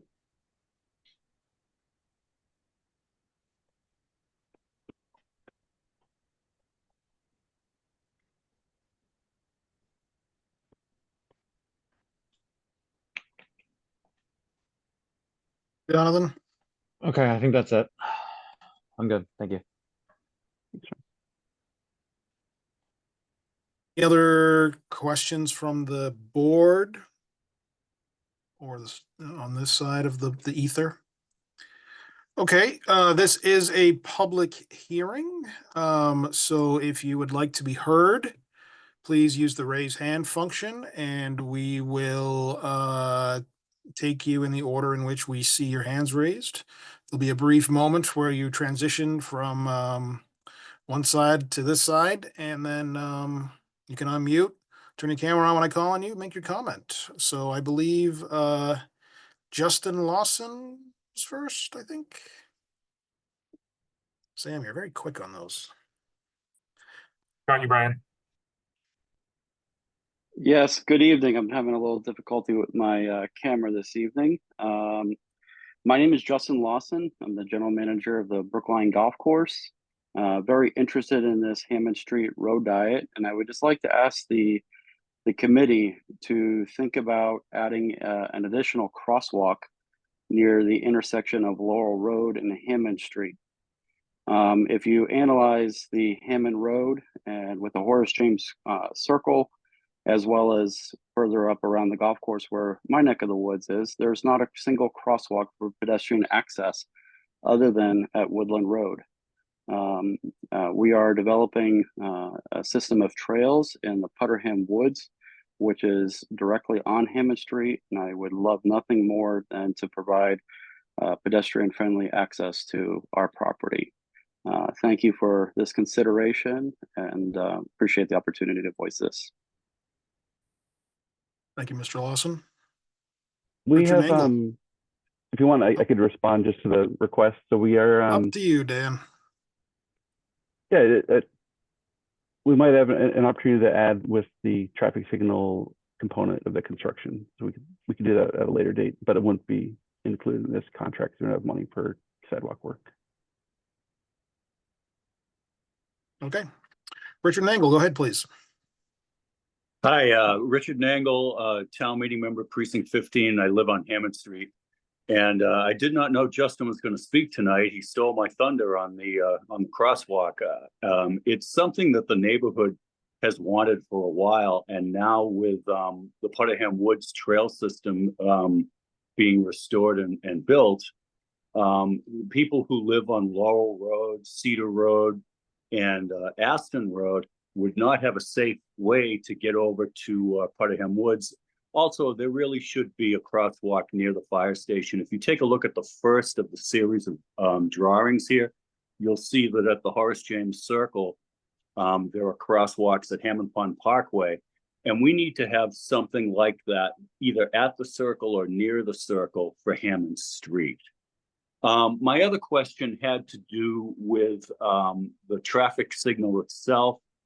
And what we'd like to see is a traffic signal that would be a full signal in the morning and in the afternoon when Beaver Country Day is getting out, but would be a flashing yellow on Hammond Street at other times with flashing red for Woodland. There was a horrific accident here involving a police cruiser over the winter. It didn't get any coverage, but the police officer was knocked out of commission for a few months, and the cruiser was totally destroyed. It was a collision with another car, and the cruiser went through the iron fence at Beaver Country Day. It's amazing that more stuff like that doesn't happen here, because the circle and the road are two of the most dangerous traffic points in town. But if you could address the issue with the what kind of traffic light are we getting? I can give a quick response now, or I can wait. Go ahead, Dan. So the signal, we try not to have flash operation at night. That was an older practice before detection of vehicles. So this signal will have video detection when a car is approached from the side street, it will know, the signal will detect those cars, and it will switch over very quickly if there's no traffic on Hammond Street. So you shouldn't have much of a wait for it to change. So at night, if you're going to get a green right away, and that really reduces the need to put it on flash, because we're not expecting the cars to have to wait. Okay, thanks. Thank you, Mr. Nangle. Next, I have Janice Kahn. Thank you very much for holding this public hearing. Janice Kahn, town meeting member in precinct 15. And you'll hear from me again in the next article, because I live on Craftsland Road, it's number 63. So the next item. So I have a couple of questions. So I can fill in the gap between 2019 and 2024, which is this traffic signal was supposed to be done years ago, and it was derailed the first time by a school project that ended up not being built. And then it was derailed a second time by COVID, when the town needed to contract its budget, knowing that we were not going to get the revenues that we expected.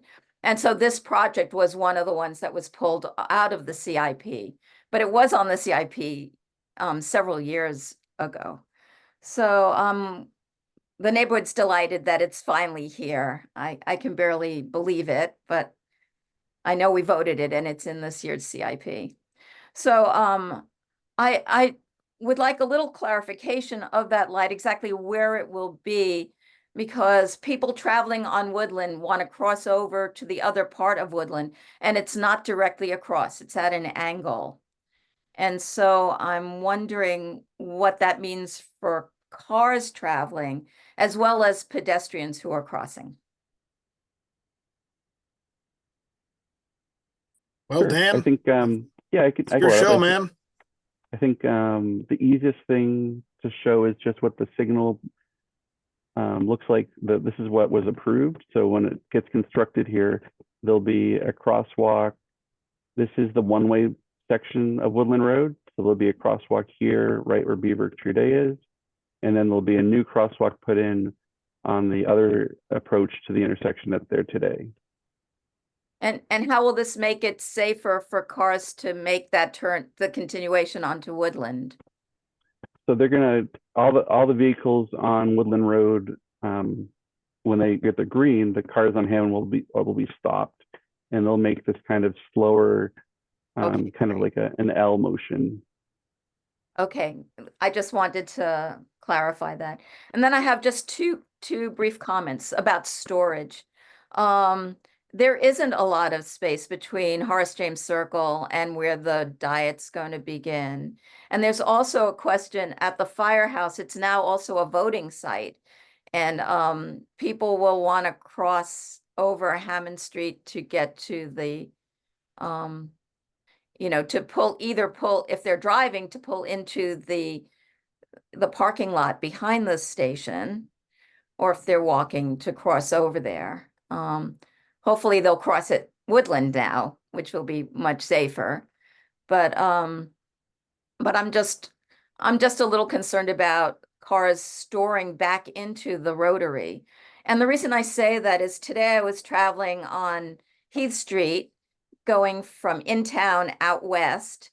And when I hit Hammond Street, it was very backed up on Heath Street. And there was a police officer who was directing traffic onto Hammond Street turning right.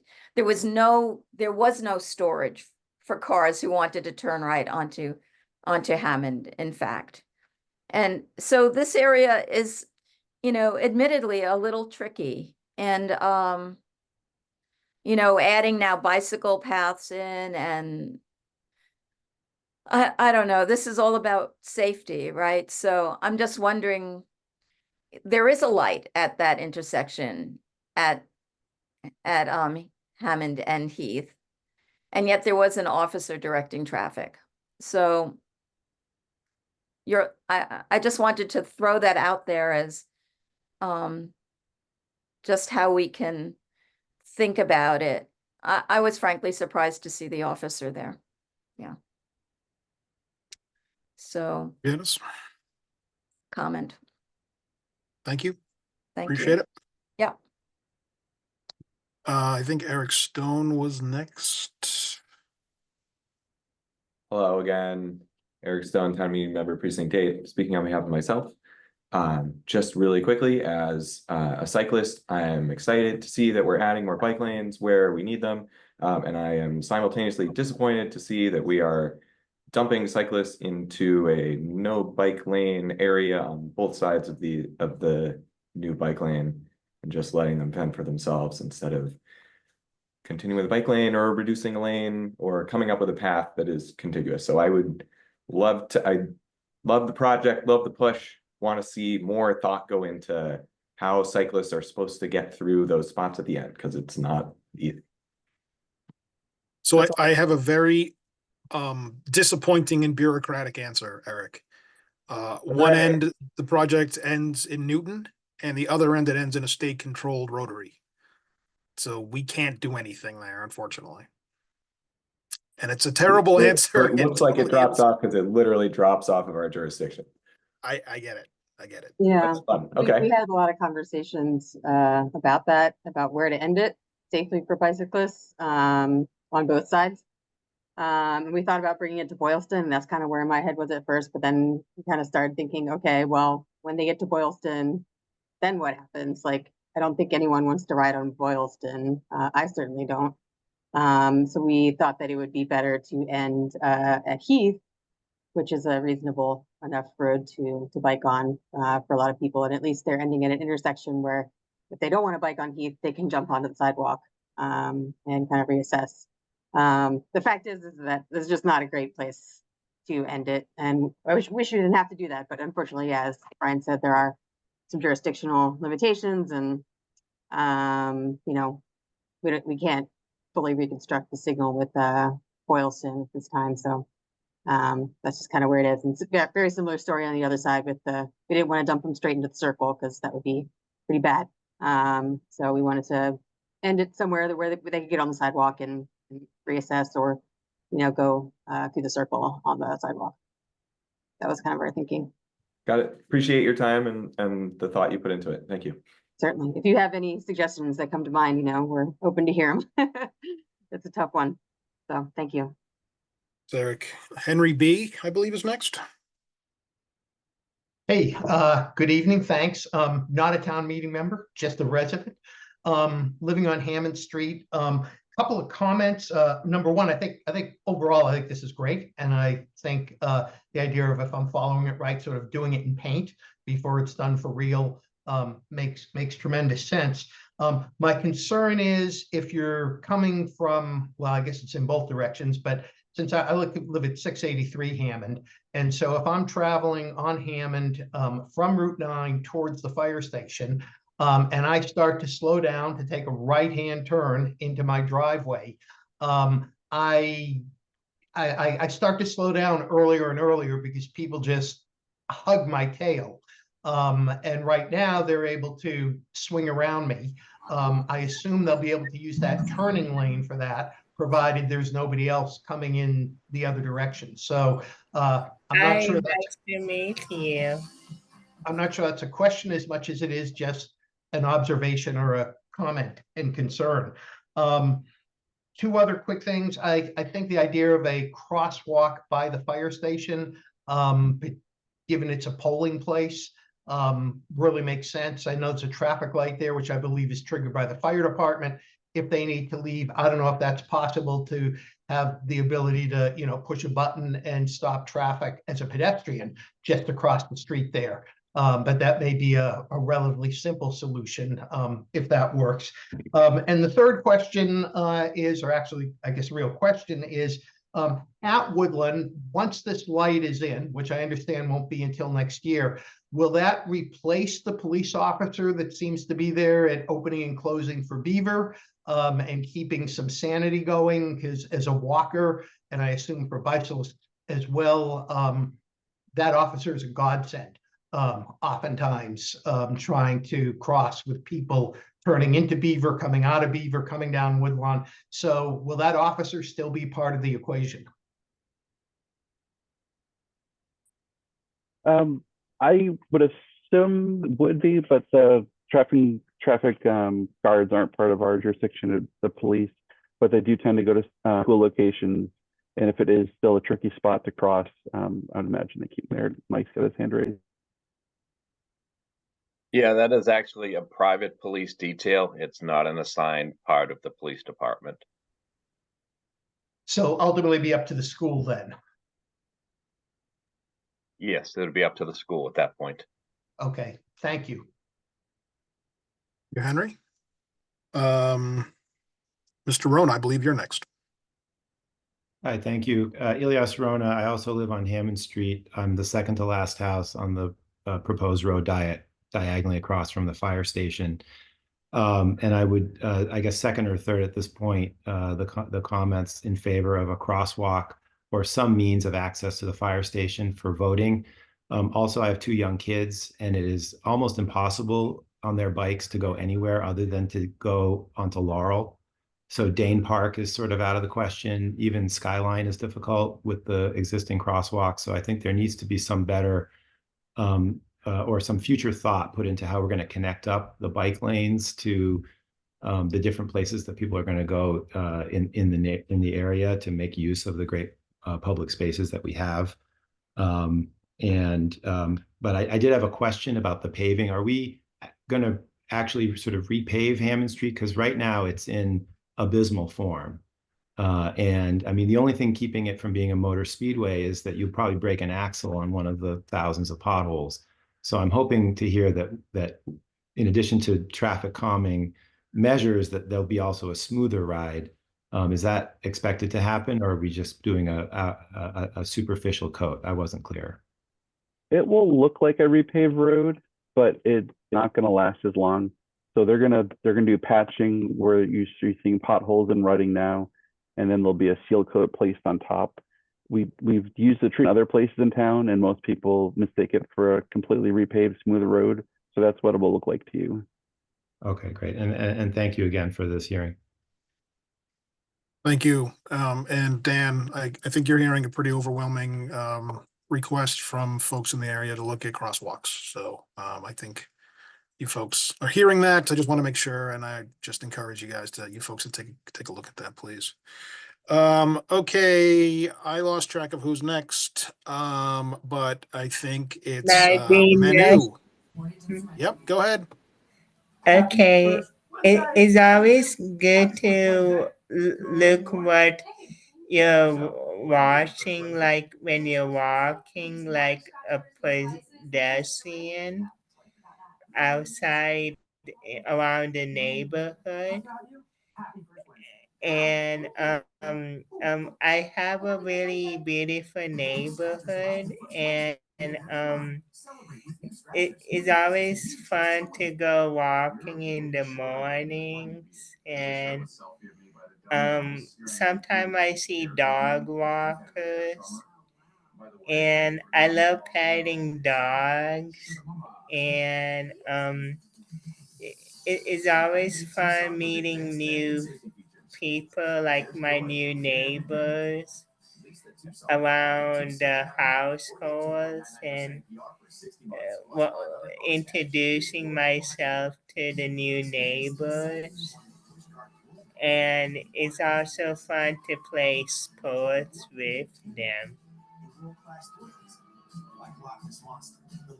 Great. Thank you very much for your comments. Thank you. Jerry Lazar, I think, is next. Hi, I want to return to the intersection with Hammond Street and Woodland with 2 questions.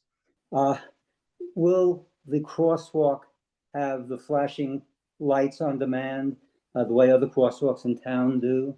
I often walk across that intersection. Right now it's hazardous. And I'm not sure that without the traffic light having a pedestrian component to it, I'm not sure that it's going to be any safer, really, that cars just don't stop. And those flashing lights are very effective where they exist. So I don't know if thought has been given to that. I may have missed it in the discussion, but that would be a very useful place to have a pedestrian activated flashing light.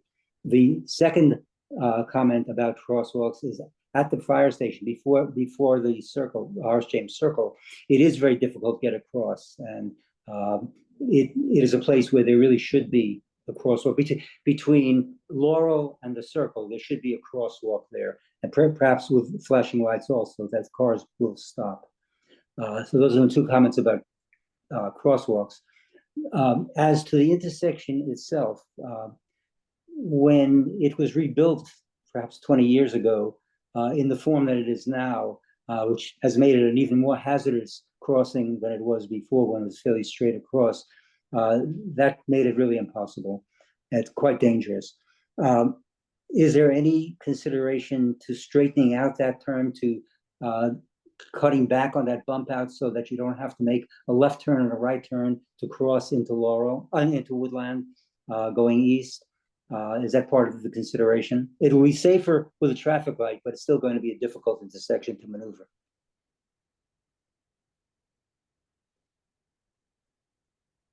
Dan, do you know? Sure. So that design we had worked through previously, and it's approved in its kind of current configuration, so we don't plan on changing the geometry. Although it is a little bit harder with that tighter radius there, so you're saying as a vehicle kind of make that L-shaped movement, that does slow down vehicles, and now there'll be a signal, so you won't have a rush. You won't feel like cars on Hammond are gonna try and force you to make that quicker than you normally want to, because it'll be stopped at a signal, red light. And the benefit to keeping it tighter and not realigning it is for cars that are on Hammond Street when they have a green and they're turning right onto Woodland Road, that movement there with the tighter radius helps slow them down. So that'll make it safer for pedestrians and the vehicle itself. So I don't think we want to align it perfectly across the road. We lose some of the benefit. Okay, thank you. Thank you, Mr. Lazar. Do we have any additional people that would like to make comments at this public hearing? You can use the raise hand function. We'd be delighted to elevate you to the panel. You can ask your question or make your comment. At this time, I see 26 attendees and I see no hands going up. So going once, twice. Okay, 3 times. We're going to close the public hearing on this item. And I will return back to my colleagues on the board. The request from staff is that we vote to approve the pavement markings as presented. Are there any final questions for the team before we consider this? If not, does anybody want to make a motion at this time? So moved. Thank you, Len. Is there a second? Second. Dan, Sam, you guys feel like you got enough from us? You know, Yep. get a sense of where we're headed? Yep, we have Jonathan's comments. We'll look at adding the crosswalks in the future.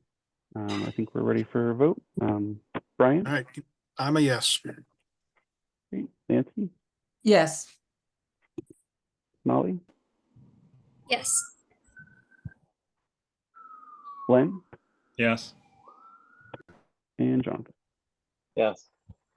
And it's approved. Okay, thank you. And thank you all to the neighbors and members of the public that came out for this public hearing. We appreciate your comments and certainly hope that this will make Hammond Street safer for everybody. That is the goal. Okay, we will move on to item 9. Let me just do a quick time check here. So it is 4 minutes past 8, and we're meant to be on this at 7:45. So we're about 20 minutes behind. So we'll try to speed things up. Discussion and action on a sidewalk exemption for Craftlands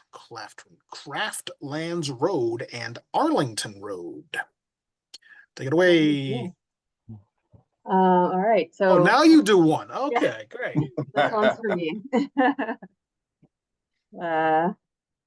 So we, there's 2 streets that are part of kind of the roadway rehabilitation work that we are diving into for fiscal year 2025 right now.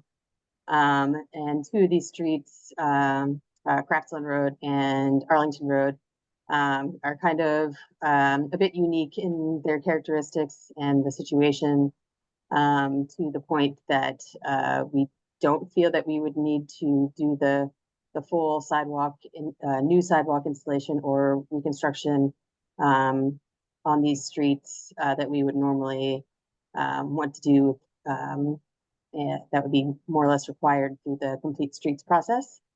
So what we're doing is looking for an exemption. Craftsland basically is is intersected. There's a dead end street and intersected with another dead end street, which actually happens to be Arlington Road. They're intersecting each other. That doesn't have any paved sidewalks at this time. There's some like kind of stone dust gravel walkways, but those walkways are fairly well impeded by tree roots, and the street itself is quite wide, and being that they are that's a dead end street itself and also connected to a dead end street, there's just not a lot of traffic. And the community, the residents have made it very clear to us that they don't actually want sidewalks constructed because they have these very nice old growth trees, kind of basically where the sidewalks would go, and sidewalks would obviously impact those trees. We installed them there. So we've been told very clearly for this, and that they would prefer to walk in the street, and that's what their practice is. And so we think that makes sense to us. So that's kind of the situation for Craftsland Road. For Arlington Road, which, like I say, intersects it, has an asphalt sidewalk on one side of the street where the houses are. On the other side of the street, there's no sidewalk, but it's also there's no driveways, no residences, no any development. It's a nature preserve. So we felt that the asphalt sidewalk was mostly in pretty decent condition. There are some kind of like spot fixes that we are planning to do, but more or less looking for an exemption for reconstructing that into a concrete sidewalk on the one side, and an exemption for constructing a new crosswalk or a new sidewalk on the nature preserve side. I can certainly pull up maps if people would like to see some visuals on this. That's pretty much the gist of that. Thanks, Amy. And just so I'm clear, our complete streets policy would normally call for the sidewalk reconstruction because we're about to touch the road. And this request is to exempt this project or these streets from that policy at this time. Is that correct? That's correct. We've been actually really diving into the details and the language in our complete streets policy and trying to figure out exactly to what extent full sidewalk reconstruction is required. And I think that there's a little bit more room for decision-making around that topic that we're still kind of talking through. So whether or not every single street requires a full sidewalk reconstruction is kind of, a topic of discussion right now. But certainly in a lot of cases, in most cases, I would venture to say, if there's a street that has no sidewalks at all, or only sidewalk on one side, the complete streets process would require us to build those sidewalks. But because these are special cases for all the reasons that I've listed, we're requesting the exemption. Okay. Thank you, Amy. Nancy, I see your hand. Go ahead, please. Yeah, so as the liaison to the Brookline Commission on Disability, I'm wondering, has the commission been consulted on this issue? I would think to the extent that Complete Streets envisions ADA compliant sidewalks. I understand the residents, the position they're taking. I don't necessarily disagree with it, but I'm a little uncomfortable if the Disability Commission has not been made aware of this and at least had an opportunity to weigh in. I don't think that we've contacted them directly about this, and kind of the reason being is might be a good time for me to pull up the aerial, is just the nature of the two streets. That they're two dead end streets, so it's not like they're not really connecting to any services or anything like that. And that we did get signatures from literally every resident on Craftsland saying that they don't want the sidewalks.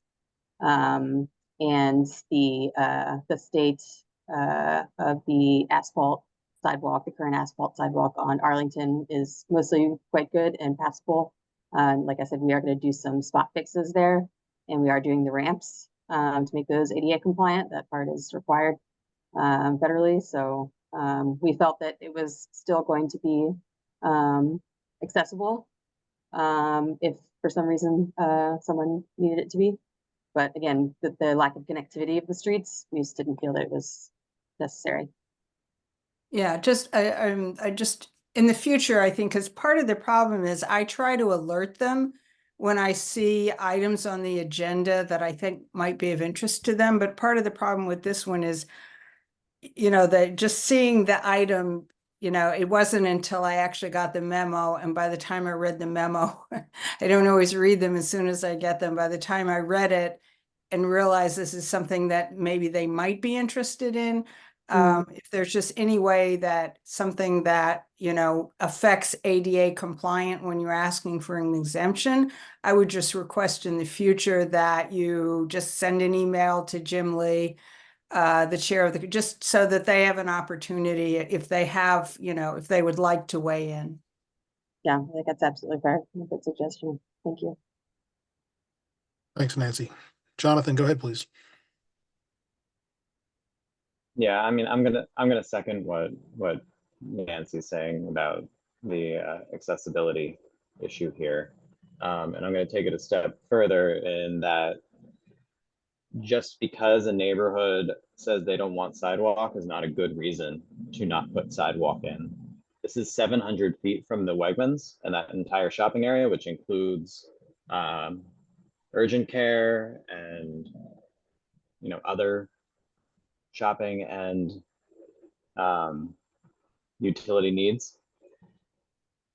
To say that someone couldn't move here in the future and want to be able to go to that area is short-sighted, and I can't in good conscience say that we should not have sidewalks here.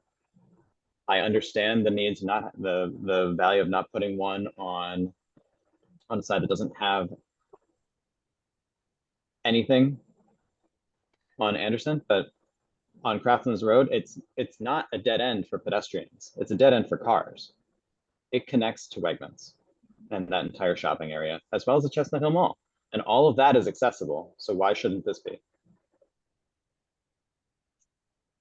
Yeah, no, I understand what you're saying. And this one was definitely a difficult one for us to come to a conclusion on. I will say that because we are not doing it as part of this effort doesn't mean that we can't do it. One of the things we've been kind of wrangling with related to complete streets is that the way that things have currently been done, we're spending roadway money that's been allocated for pavement preservation, essentially on projects and doing complete streets on them, and reconstructing sidewalks has become really the main cost. And so we're definitely not saying that we shouldn't be reconstructing sidewalks, but just thinking about where those pots of money are coming from and and spending them on what we're saying, what they're labeled to be spent on, if that makes sense. So I think that this is a case where, the road is in very, very poor condition and we want to do something for the road. And if we decide that we want to do something for the sidewalks, that we can take it out of the pavement preservation project and then make it a sidewalk project in a separate effort and prioritize that. Does that make sense? Think so. So you're saying that if the board isn't going to approve an exemption, it needs to get funded a different way. The sidewalk work would probably, that's what we would propose. We would propose trying to prioritize Craftsland sidewalk work as its own project, not as part of the pavement preservation. I think that would be our direction. We'd try to take it. So yeah, Jonathan, let me jump in here. I think we're coming up against two competing public policy goals here. Talking to folks who live out there, they're really concerned about the trees. And we love trees in Brookline. So we have a desire on the one hand by some folks to maintain these beautiful old trees. We have a long record of public policy and resolutions supporting that. We also have a policy of putting in sidewalks when we touch streets. And these two things compete, and there's not a good answer. So in this case, the neighborhood has sort of come to us and said, we prefer the trees. Now, I take your point, just because there's people could move there, and you're absolutely right. So this is one of those, I don't think there's a right answer. So I think we just should continue to hear from folks, and then we'll all make our individual decisions.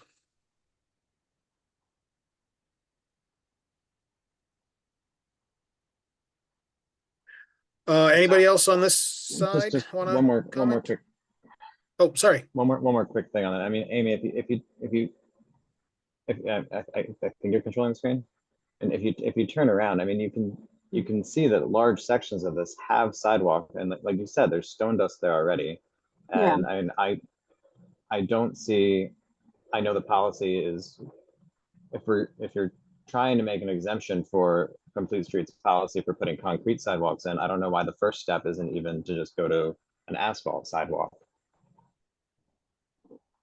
I mean, I think we're asking for an exemption for either material. The sidewalks in their current state are not ADA compliant at all. Are you suggesting, are you asking why we're not instead putting in asphalt? Yes. Part of that reason is because of the trees, just the state that a lot of these are kind of newer ones, but as you go down here, the state that a lot of this area is in, with the tree roots, like there's nothing that we could do with putting asphalt on them that would make them ADA compliant.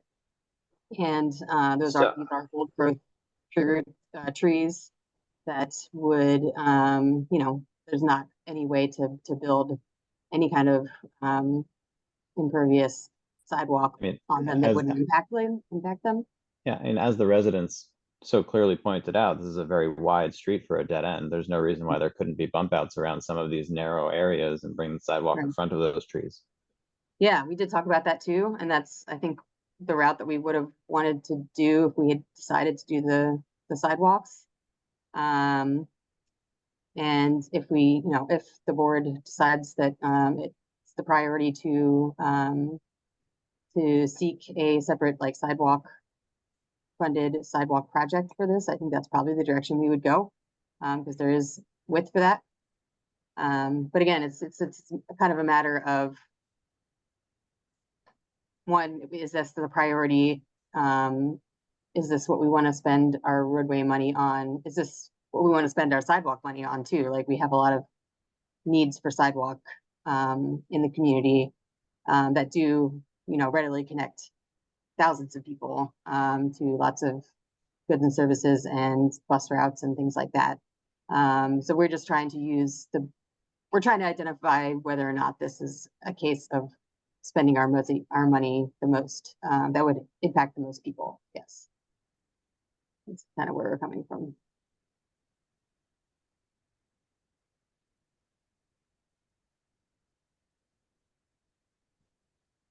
You were good, Jonathan, for now? Yeah, I'm okay for now. Nancy, is your hand up again? Yes. Okay. I just want to say that now that it's been clarified, the nature of the policy issue here, and that we're being asked to make a judgment, as to where, like valuing trees versus sidewalks, impact on the disability community. I am very uncomfortable voting on this without the Disability Commission having an opportunity to weigh in. I mean, I'm not saying that the decision would be different, but I think that that's an important voice that should be heard from. Because for them, and, again, as Jonathan says, people move into the neighborhood, and if there are sidewalks there, then, somebody who's in a wheelchair would be more comfortable moving here than not. Is there any way to put this off and have this come up again at the next meeting? And at least alert the Disability Commission, perhaps even take it to the commission and let the full commission, you know, have some say in it. At is least to have their certainly- voice heard. It's certainly within our purview to do that, yes. I would caution that if we do delay it longer, though, it might push it into construction season. We were hoping to get this done this year. It's just one minor thing to consider. Yeah, the pavement on this particular street, Craftsland, is in very, very poor condition. And that is one of the reasons that we're prioritizing it, is just because it is, you know, if we let it wait a much longer time, you know, it's going to deteriorate even faster to a point where we have to do a different treatment to it to kind of bring it back. And I'm certainly not dismissing the other factors at play here, but I just wanted to make sure that that part was clear.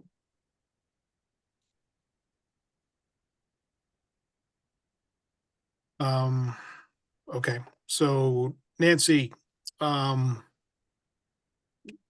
you want to make a motion to, I guess, table, we could do that.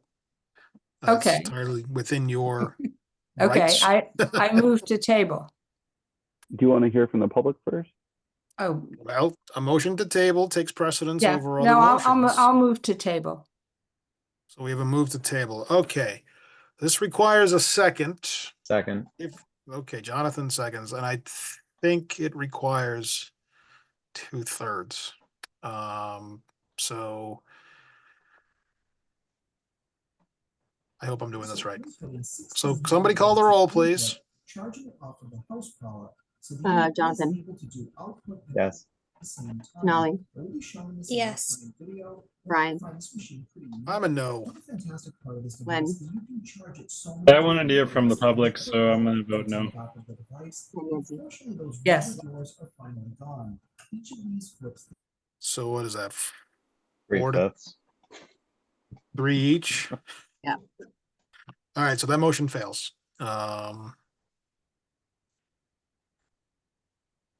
Yes, the motion fails, I believe. Someone correct me if I'm wrong.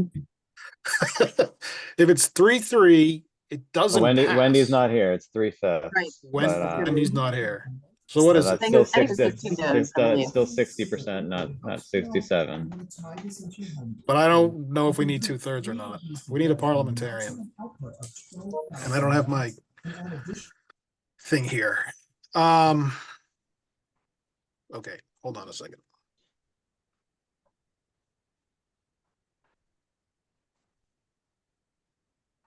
According to the Google, My Google says requires a majority vote, but a 2/3 vote is required to kill a motion when it's tabled. right. So I think you're right. It's a simple majority. That's what I'm seeing here too. Okay, so we have Can we give some Table. context to that table? It's an Like, can oak we- table made of wood. Can- No, so a motion to table just ends debate, and we can then take a vote next meeting to remove it from the table and then reconsider it. So I think what Nancy is suggesting is that we pause to get the Disability Commission's feedback. And that's what the board has voted to do. So I think what we're gonna do at this point is say that this item is not going to be further considered, and I would suggest that we refer it to the Disability Commission, or at least someone should take it to the Disability Commission and ensure that they get the chance to at least weigh in on it. And while we're doing that, we should probably hear from other folks. Nancy, you're I just you're wanna a say- lawyer. Help me out here. Yeah, their meetings are usually a week ahead of ours. So they could hear it, they could have a discussion, and it could still be on the agenda. They typically meet the second Wednesday of each month, and we meet the third, so that it shouldn't disrupt the timing. Okay. If I can ask a clarifying question about the motion, since we are talking about two streets, I just want to make sure that the intention was to table both. Is that correct? Nancy, was your motion? I honestly haven't focused on Arlington Road, so I don't know that raises, whether it raises the same issues or not. I was focused on Craftsland Road, and I don't know if Arlington raises the same issues. So you can take my motion as affecting Craftsland, and if you want to continue, you know, if the issues are different on Arlington, I have a chance to do that again at some point, but I was focused on Craftsland, not Arlington. I haven't really followed the Arlington one as closely. That is certainly your privilege. So, okay, so we'll take that as only a tabling of the discussion of Craftslands Road at this point. So we're still discussing Arlington, and Chanel, I see your hand is up. Yeah, I'll just add my general belief that anytime we're exempting sidewalk from any project, I do think it's a good idea for us to go to the, like, as in part of the normal process, to go through the Disability Commission first and just get their take on that particular area. You know, agree that at your gut, it feels wrong to have that exception. But then also on the reverse, and to not have the sidewalks there, because it feels like you're skipping over sort of the whole heart of that, the Complete Streets intention.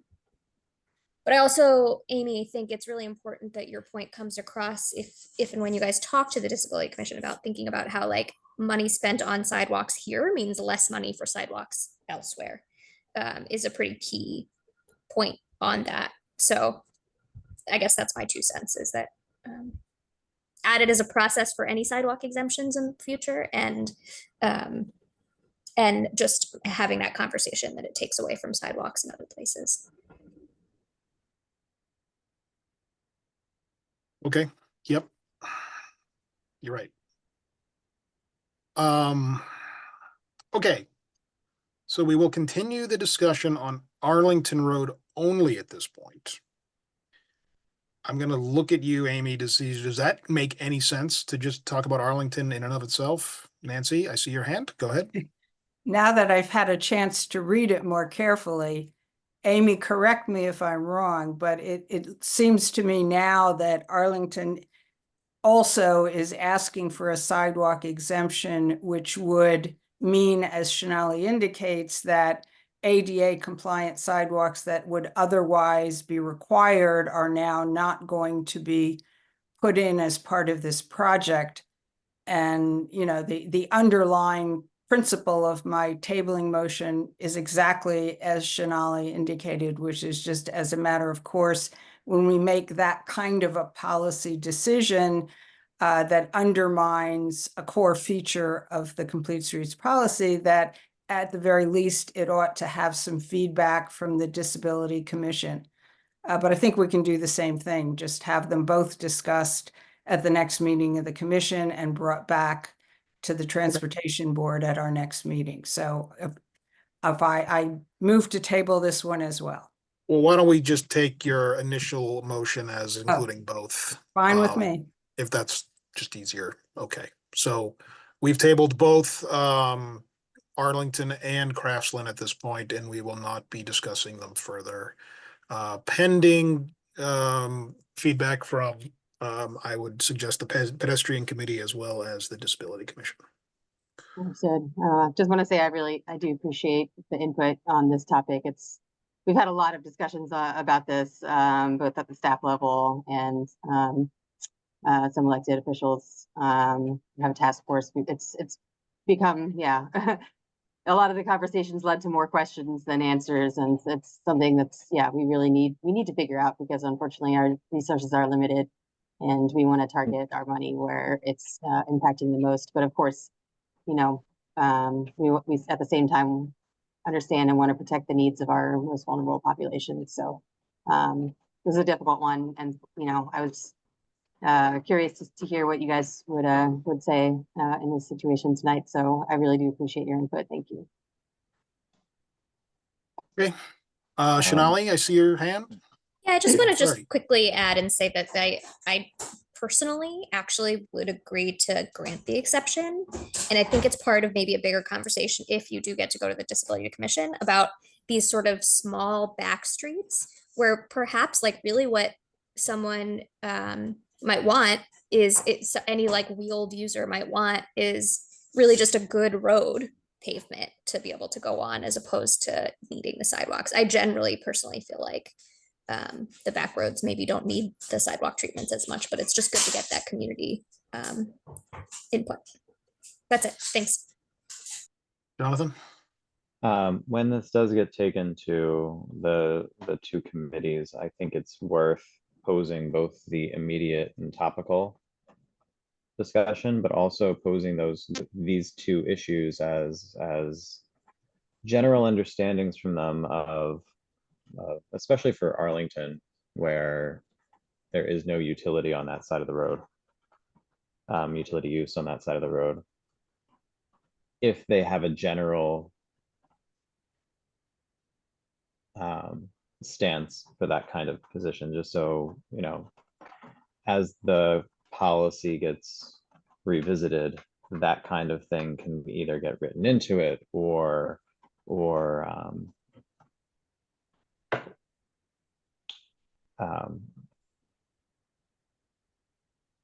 the advisory committees wouldn't have to review that kind of thing, because we know on a general basis that that particular non-utility use on Arlington is okay. And as long as they're provided a memo on it, that might be enough, for instance. So I assume they'll probably ask similar questions to what we did. Why not just HMA? Why, you know, how many trees it would actually really impact?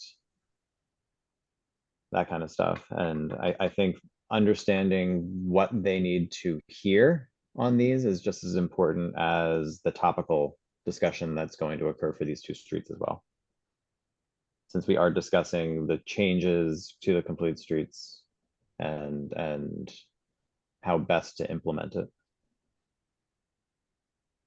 Very good points. David, I see your hand is up, and since your committee's involved, we'd love to hear from you. Thank you very much. First of all, I appreciate Jonathan's suggestion that we consider both the general question and the specific instances. I will say, well, I want to make just two comments. One, it's not only that people could move to these areas who are disabled, but in fact, I know of two specific instances where, you know, young guys in their 20s are suddenly, one in an accident and another severe disease, are confined to wheelchairs, and they didn't move there. They have been living in places. It just happens, luckily, they both live in the northern part of Brookline, where it's more densely populated and the more sidewalks and more capabilities, more accessibility. But that could happen to somebody already living on one of these streets. So it's certainly consideration. I think our committee would tend to, in something specific cases like this one, I think we want to be careful. We understand and acknowledge what Amy has pointed out, that there are questions of where do you get the most bang for the buck from the money that gets spent. We had this discussion in our committee with regard to sidewalk obstructions. Do we only look at certain streets? No, we want to. You could have a wheelchair-bound person lives anywhere, but that's not a question of the money being spent. This is a question of money being spent, and I think we would probably.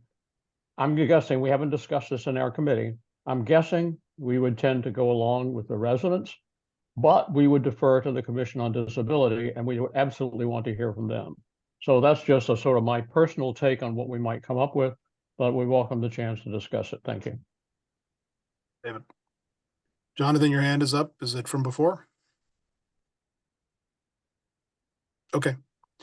Okay. So we're getting like town meeting here. We're tabling motions. So we're not going to discuss this further until hopefully next month. I want to thank all the public folks who came, and I'm sorry we didn't get to hear from you, but this is the decision of this board at this time, and we're going to hear from our other advisory groups, and we'll come back and try to do this again, hopefully next month. And we look forward to hearing from you then. So thank you for being here. We'll move on to item 10.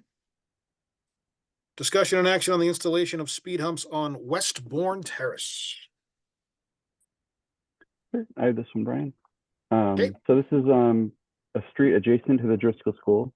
The Driscoll School was recently rebuilt, and the building was opened in October 2023.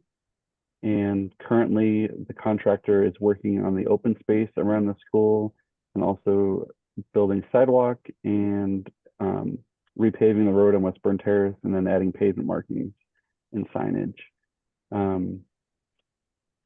So this work came, or this request for speed humps that initiated at a PTO listening session. So the meeting was held with neighbors, PTO, Parent-Teacher Association members, school staff. The contractor doing the work was also at this meeting. And the question was asked about speed humps or raised elements, crosswalks for Westbourne Terrace. And then we got a formal request from the PTO and school administration for us to consider this. The reason why we're pursuing speed humps and not raised crosswalks is speed humps are going to be something the project can accommodate without redesigning the sidewalks or reconstructing some of the work that's already been done. The speed humps are also relatively easier to be installed as opposed to the raised crosswalk that would require drainage, catch basins, piping, much more design work, as opposed to a speed hump, which is something you can kind of ask the contractor to install with minimal design plans. Previous mitigation that was approved for this project did not include raised elements on Westbourne Terrace. In general, this area would not meet our traffic calming guidelines, which recommend for a speed of vehicles going over 10 miles. The 85th percentile speed of vehicles going 10 miles per hour is the posted speed. We did look at some speed data. It looks like the average cars are going around 20 miles per hour. However, this board has waived that traffic calming requirement for raised elements, and this is consistent with other treatments around schools. For example, Stedman Street at the Ridley School has raised crosswalks. Clinton Road at Runkle School has raised crosswalks and speed humps. Beverly Road at the Baker School has raised crosswalks and speed humps. Some proposed work on Kennard Road at Lincoln School will have a raised intersection, and proposed work on School Street at Pierce School have speed humps and raised crosswalks. So this is consistent with how the board has been waiving that requirement for 10 miles per hour over the posted speed limit and installing them as a proactive element to help calm traffic around vulnerable road users, children, pedestrians.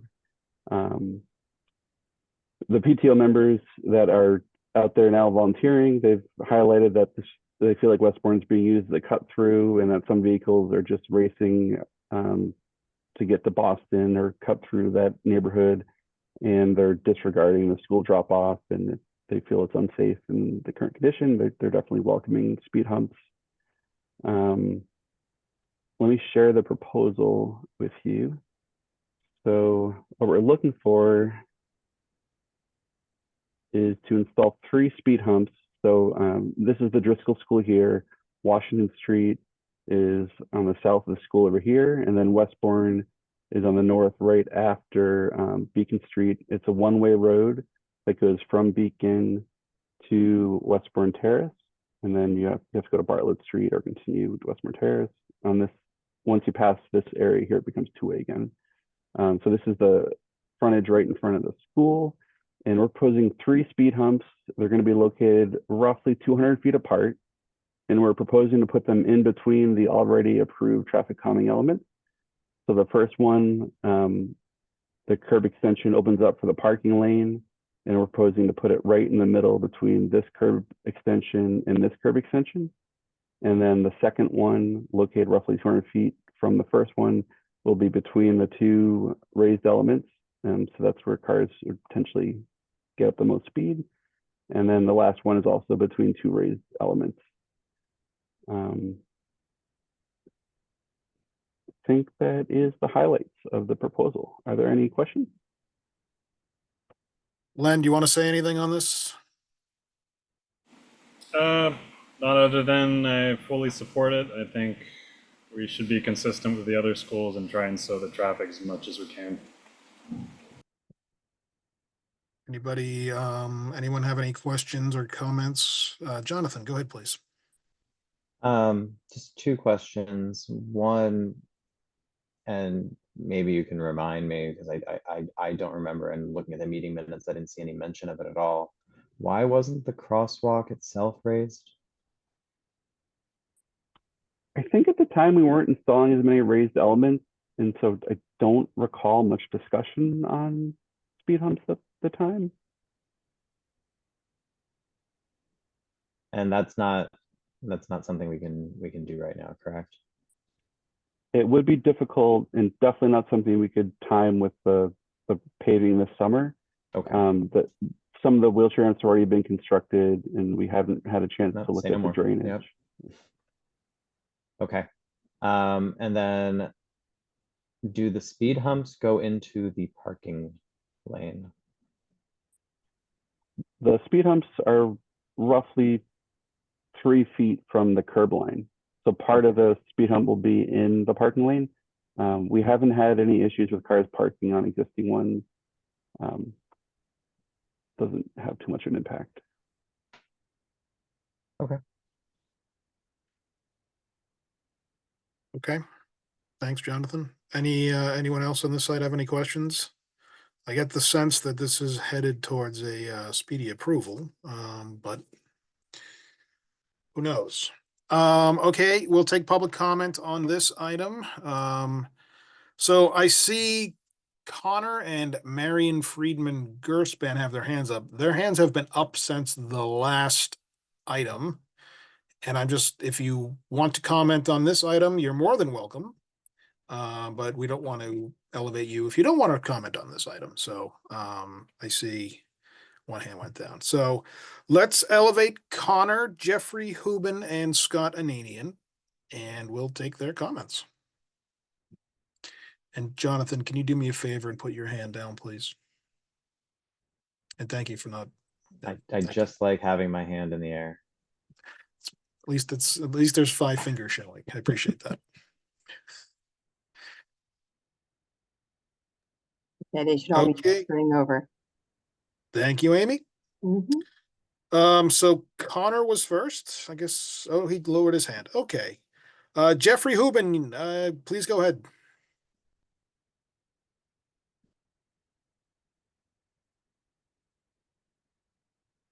So Jeffrey, you're going to have to unmute, and you can turn the camera on if you're comfortable to make your comment. Hi, it's Irene, not Jeffrey. It happens to be he uses this for his Zoom class. I live on Westbourne, at the last house on Westbourne at the corner of Corey, which happens to be Boston, although I'm a Driscoll alumna. And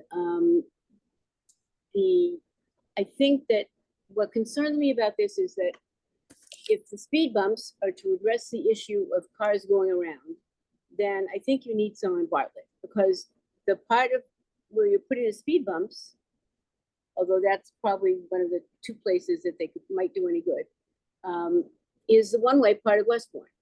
That's not where anybody's avoiding Washington. So if that was the purpose, then that's not going to do very much.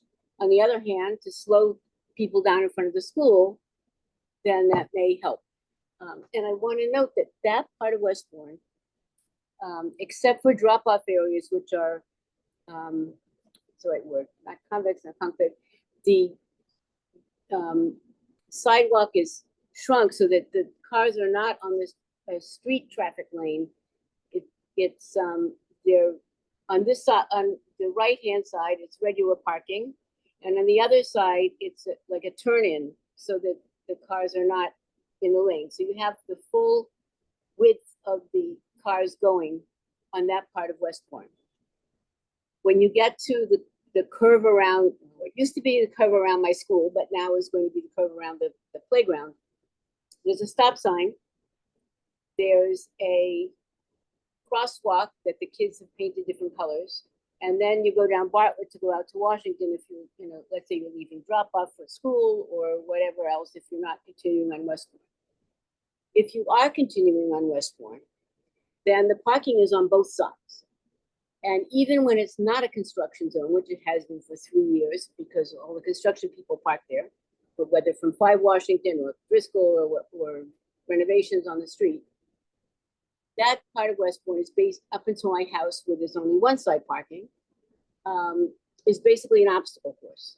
So, and that is one of that plus Bartlett is the part that's getting used for going around, because there's more traffic on every street here. And it's an issue. I mean, if I'm going to the library, the Brookline Library, I often go down Westbourne to Washington. It depends where I'm going. And other people are doing that kind of thing also. But to put speed bumps on my part of Westbourne, from the stop sign to Quarry, you're putting bumps into an obstacle course, which would not work. And people pretty much have, except at night, people pretty much have to slow down on that part. On the other hand, on Bartlett, maybe you need to add a speed, if you're putting in speed bumps and it's for the school, then I would add one on Bartlett, where you're curving around the school. Because whether you're coming from Quarry or whether you're coming from dropping off kids, that's part of the issue. And maybe you need something to be dealt with there at the same time. My other comment in terms of safety for the school and for the whole neighborhood is that we drastically, desperately need Brookline Transportation and Boston Transportation, or whoever's in charge of crosswalks and things, to talk together.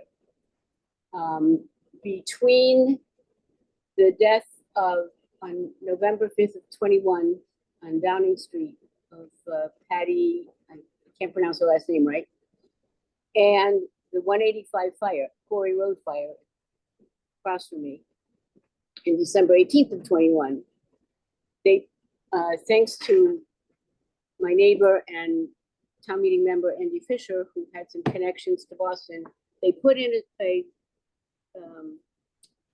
crosswalk from 185 across Quarry, which does help for kids going both to Baldwin and Driscoll, except that they did it once. They put in a ramp in the crosswalk, no signs, and it's right at the edge where it's hard for cars to see, and they let it fade out. They haven't done anything to renew it. So I think that both people have to get together, because there's 2 sets of schools involved. There's lots of neighbors involved, and there's constantly increased traffic from the development. And it seems to me that signs of blinking lights at any crosswalk would be important, and whether it's the one by Driscoll or the one up here, and that you need to coordinate for the safety of the neighborhood. Yeah, you're absolutely right, Ms. Hubin. And let us take that. I'll talk to some connections I have in Boston and see if they can get out there and fix that. Thank you for your comments. Appreciate it. Mr. Ananian, third time's the charm, sir. Yes, hopefully last time today, and I won't take too much of your time. It does seem like very broad support. I'll echo Ms. Hubin's comments. I think Bartlett Crescent may well need examination at a future time as the traffic pattern shifts back to Westbourne with the opening of the school entrance or school drop off up on the top side. I don't have anything more to say about that, but other than to agree with her, is that's the 2 issues are drivers cutting through from Washington up Westbourne to from Beacon up Westbourne to Washington, whether through Bartlett, which happens a lot with the parents dropping off in the morning, and that's sort of accepted use, and then or further up that she's indicated. Since Mike Murphy is at this meeting as well, I'll point out that this section of Westbourne Terrace is also the section that the transportation board had originally put a crossing guard at this intersection in the original design for this space, which somehow got lost. I believe Principal Euclid has formally requested to Officer Murphy when the crossing guards are reassessed at the end of the school year to revisit putting the crossing guard here on Westbourne Terrace. But that's all I've got to say. Thanks a lot. You. Anyone else interested in commenting on this item? Going once, twice. Oh, Jeanette. If you do want to comment, please use the raise hand function now so we can elevate you and speed this up because I think we're all losing steam. And Jeanette, you're going to have to accept the invitation to join as a panelist. You're in the ether.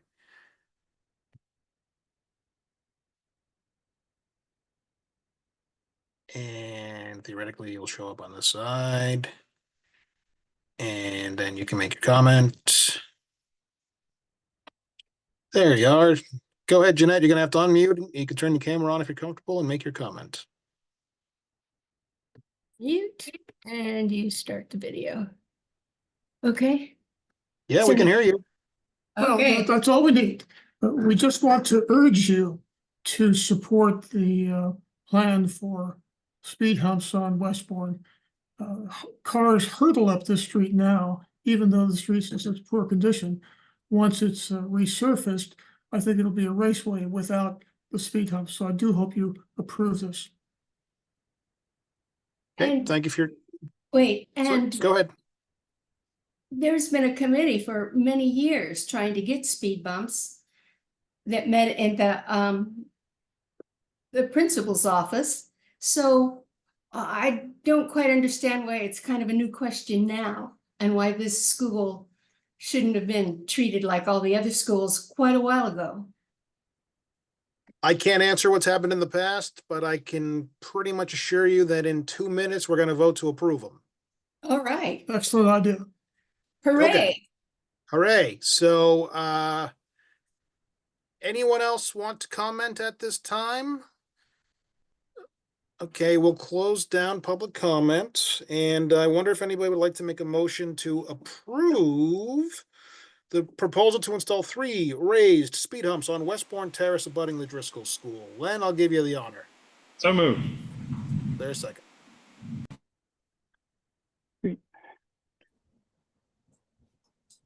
I'll second it.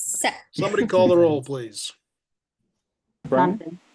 Oh, Amy, I'll let Amy do it. Sure. Jonathan, Yes. Nancy, Yes. Brian, Yes. Len, Yes. and Shanali. Yes. You're still here. Okay. Great. Thank you. We're gonna move on to my favoritely named condominium trust, the Platform 9 3/4 Trust. So this is a discussion and action on a request by David J. Jensen, trustee of the Platform 9 3/4 Trust, for a temporary accessible parking space at 10 Beach Road.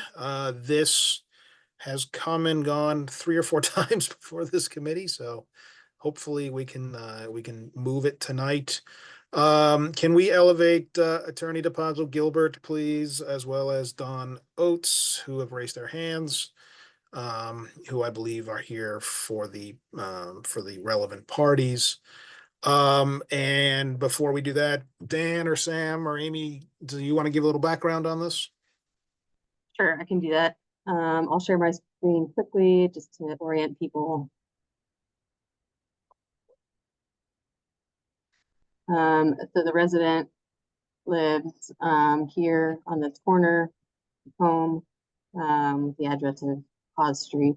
And they are doing, as I understand it, some construction that will keep them from their normal already accessible entrance, I think off of Hawes Street, and require them to temporarily access their home from Beach Street here. So they're requesting a accessible space down in front of this next home on Beach Street. One kind of nuance to this is that these discussions, we have noticed that there is a awfully long parking restriction currently in front of the corner here. We often do a parking restriction right approaching an intersection. The standard is 20 feet. This is definitely much more than that. So that one potential way forward could be to remove this parking restriction, move it to 20 feet, and then there would be enough space for an accessible space in this location rather than in front, which would be in front of the requested party's home, instead of having a space that is in front of the neighbor's home. But we will let everyone discuss this and decide what is the best way to move forward. I know this item has been discussed significantly between the parties and whatnot. So hopefully we can keep our discussion limited as it is getting close to 9. Is the petitioner David J. Jensen, someone speaking for him? I am here on behalf of the petitioner. My name is Jennifer DePazzo Gilbert, and here with me this evening is Dawn and Justin Oates, who live in the home with their disabled minor child who is in a motorized wheelchair and suffers from quadriplegia. I just want to clarify a couple of things, first of all. So there is no accessible route to this home, unfortunately.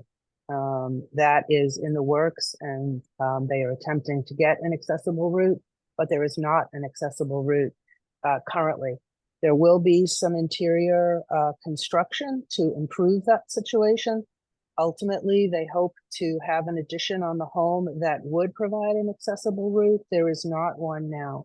The second point of clarification is we did not ask for the location of the spot. We just asked for a legally compliant handicap spot, permanent in nature. There are other family members who visit often who are also disabled. There are also therapists and other workers who visit who also need handicap access. And we are wondering why originally the location that was proposed by the town was in front of 10 Beach. And we didn't ask for that location, but in looking at it, it looked like it would be usable with an accessible surface, no change of grade. It looked like the size of the spot required by the law at 24 feet could be met there, that the landing and the connection to the pedestrian way met all of the requirements of the ADA. But then the town contacted us, and not really sure why, but contacted us to say, could you agree to a spot further up if the town were to change the no parking sign? And we're certainly open to that. But the concern is the usability there. There's quite a large tree with tree roots. It's not a flat surface. There's a significant change of grade.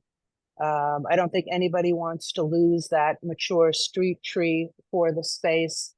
So we're concerned that it may not work there. We would invite the opportunity to hear from the experts on the Commission on Disability about this suggested alternative location. I think there's a gas line there too that would be a concern at that unloading point, but we're not opposed to it. I just want to say that. But we would want to discuss it further, how the spot would meet the requirements of the law in that area. Again, many folks with permanent disabilities visit this home.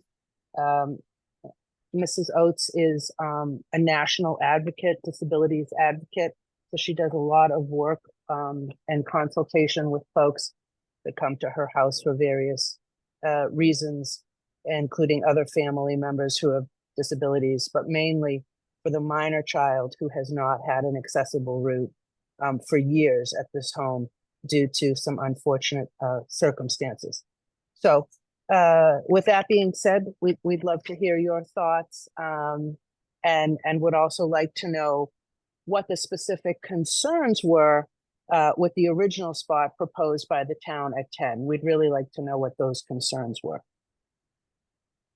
So Jennifer, yes, we'll get to that in 1 second. So let me just see if I understand. So the offered accommodation is okay temporarily, or are you rejecting that outright and you want a different spot? I'm trying to figure out how Yeah. we can just sort of let's get this process started, I guess, and let's get Yeah, some. exactly. I would have no objection to meeting on site with one of the town engineers. The concern, if Amy puts that shot up of the tree there, you'll see what I'm talking about. I just don't know that the spot can fit there and be compliant with the law with respect to an accessible surface, change of grade, landing, connection to the pedestrian way, etc. That's the concern with that location. If the town can make it happen, we'd love to discuss it out on site, exactly where it would go, because obviously you can't get out of an HP van and get through that tree or get over those tree roots. Okay, can somebody speak to kind of the history of the negotiations of why this particular location was ultimately selected? I see your hand, Mr. Schoen. We'll get there. I do believe that I was just actually looking for the original email. Don was the first person that I talked to on this topic, and I thought that the initial request had been for the Beach Street location down here. I was just trying to find that email. My request was just for an email. Excuse me. My request by email back in January was just for a spot closest to our accessible entrance, and I noted where we get into the house right now. Okay. Is that your driveway, Mrs. Oates? That's right. Thank you. Yeah, so I apologize for that. Maybe there was seems like there was some misunderstanding about the exact location.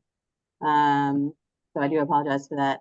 But I just assumed that the notice came out the way it was because the town looked at the no parking zone and noted that we couldn't park there.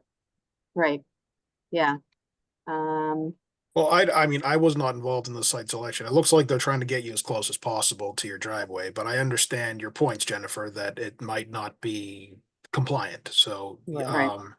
what I would like to do, if this is agreeable, and I see Mr. Schoen's hand, we will hear from him in a second, is we could approve this tonight so that you can get a spot, which I think we all agree you are entitled to.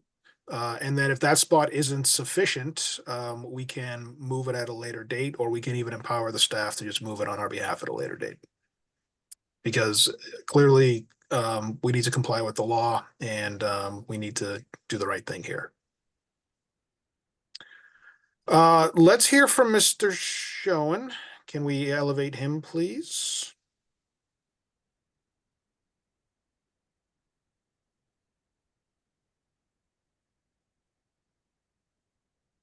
We should be transferring over. Thank you, Amy. Mr. Schoen, thank you for joining us. We would Great. love to hear your comments. Great, and thank you for accommodating me tonight, because I know this was originally scheduled earlier. Appreciate you moving it back a little bit for me, but no, I don't have a whole lot to add. I'm the one who suggested moving it to the place in front of the Oates house. I've talked about with lots of neighbors. I haven't spoken with the Oates about this issue, but I've spoken with lots of other neighbors, and apparently the reason it's a no parking zone goes back a long way, many decades. It had to do with a beech tree. It was put there to protect an old beech tree across the street that has since died. So there's really no purpose for the no parking zone. And I thought that was that's more convenient for me to not have a handicap, an accessible parking spot in front of our house, so that we can still use it, when we have guests and things like that. And I thought it would be more convenient for the Oates also to have the parking space, in front of their house. So I suggested that and just floated that as a potential alternative to what was posted. I'm a little confused about, is it a permanent or temporary Brian, you said in the beginning that it was a temporary. I've always been on the assumption that it was a permanent spot. It's Well, permanent request. Okay, great. it's noted on our agenda as a temporary accessible space in front of 16 Hawes Street on Beach Road, and reduce the no parking anytime restriction for the duration of the residential construction project until the certificate of occupancy is issued. So that is the language that staff is requesting. That is not necessarily the language that we will approve. Yeah, Okay. that came from, I'm just looking at the application, that came from a statement in the application saying that it was a temporary accessible entrance. So, again, Well, perhaps that was a misunderstanding of the intent of that, but. So when we do these, they are permanent insofar as they last for the duration of the need of the person with the disability. So if it goes in and it sounds like this is a minor, then it'll probably be there for a very long time. And this is this a 24/7 Yes, accessible spot, right? Okay. yes. Yeah, I mean, the other thing I would note is, the Oats have a very large accessible vehicle, very tall, very wide, long. And, that's what the concern when I saw that, that there was a spot going in front. We wouldn't want, if there was an alternative available, we'd prefer not to have, like a big giant vehicle parked in front of our house, blocking our view to the mall, 24/7. So if is there any way to kind of come up with a different solution, we wanted to kind of, start a dialogue about that. Well, I appreciate that. I think our job is to find the location that works best for the person with a disability in terms of the ability to load and unload from the vehicle, and whether or not it's in front of your house or anyone else's house. We're sort of required to go with the place that is the best and safest. And so what I'm hearing is from Attorney DePazzo Gilbert is that the currently the location in front of the Oats residence is acceptable at least to start, but they would like to retain the right to move it if for some reason the that location is not as accessible as other places. And it looks like, looking at this, there's a tree there. So again, I don't know. I don't do this for a living. I'm not an engineer. But what I would suggest is that we approve the location now in front of the Oats home, and ask staff to go out there and take another look at it. And if they determine that it is not actually feasible or really usable, then we'll have to move it. Dan, I saw you unmute. Do you want to say something? We'd love to Yeah. meet staff out there, Brian. See if it I'm sorry. works, We'd like to meet staff out there just to see if that location works or whether it needs to be shifted one way or the other. Yep, Yeah, that's I fair. think that's So probably. Dan, okay, Dan Murphy, can I put you on the spot here for a second? And would you be amenable to going out and meeting with the parties and taking a look and just using your best judgment, and then let us know what you think? Of course.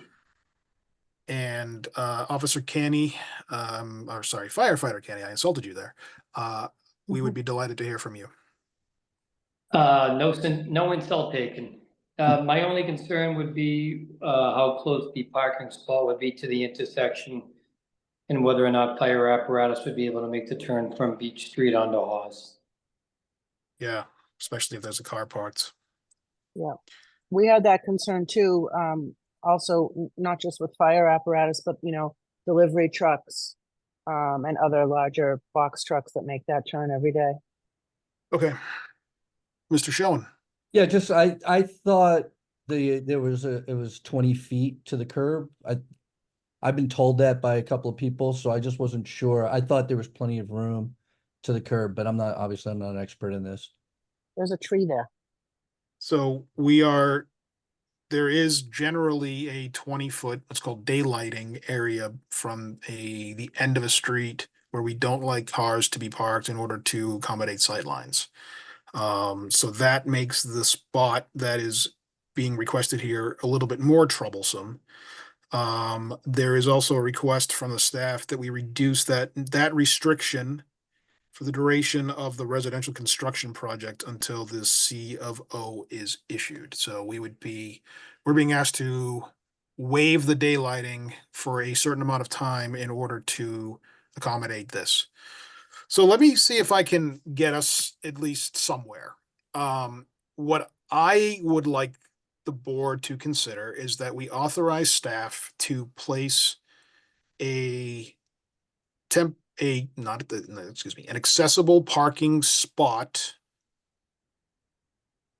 on Beach Road that accommodates the safest path of travel for the minor with a disability, whether it's the place where the tree is or whether it's elsewhere, and safe in the knowledge that it has to be the closest and safest place.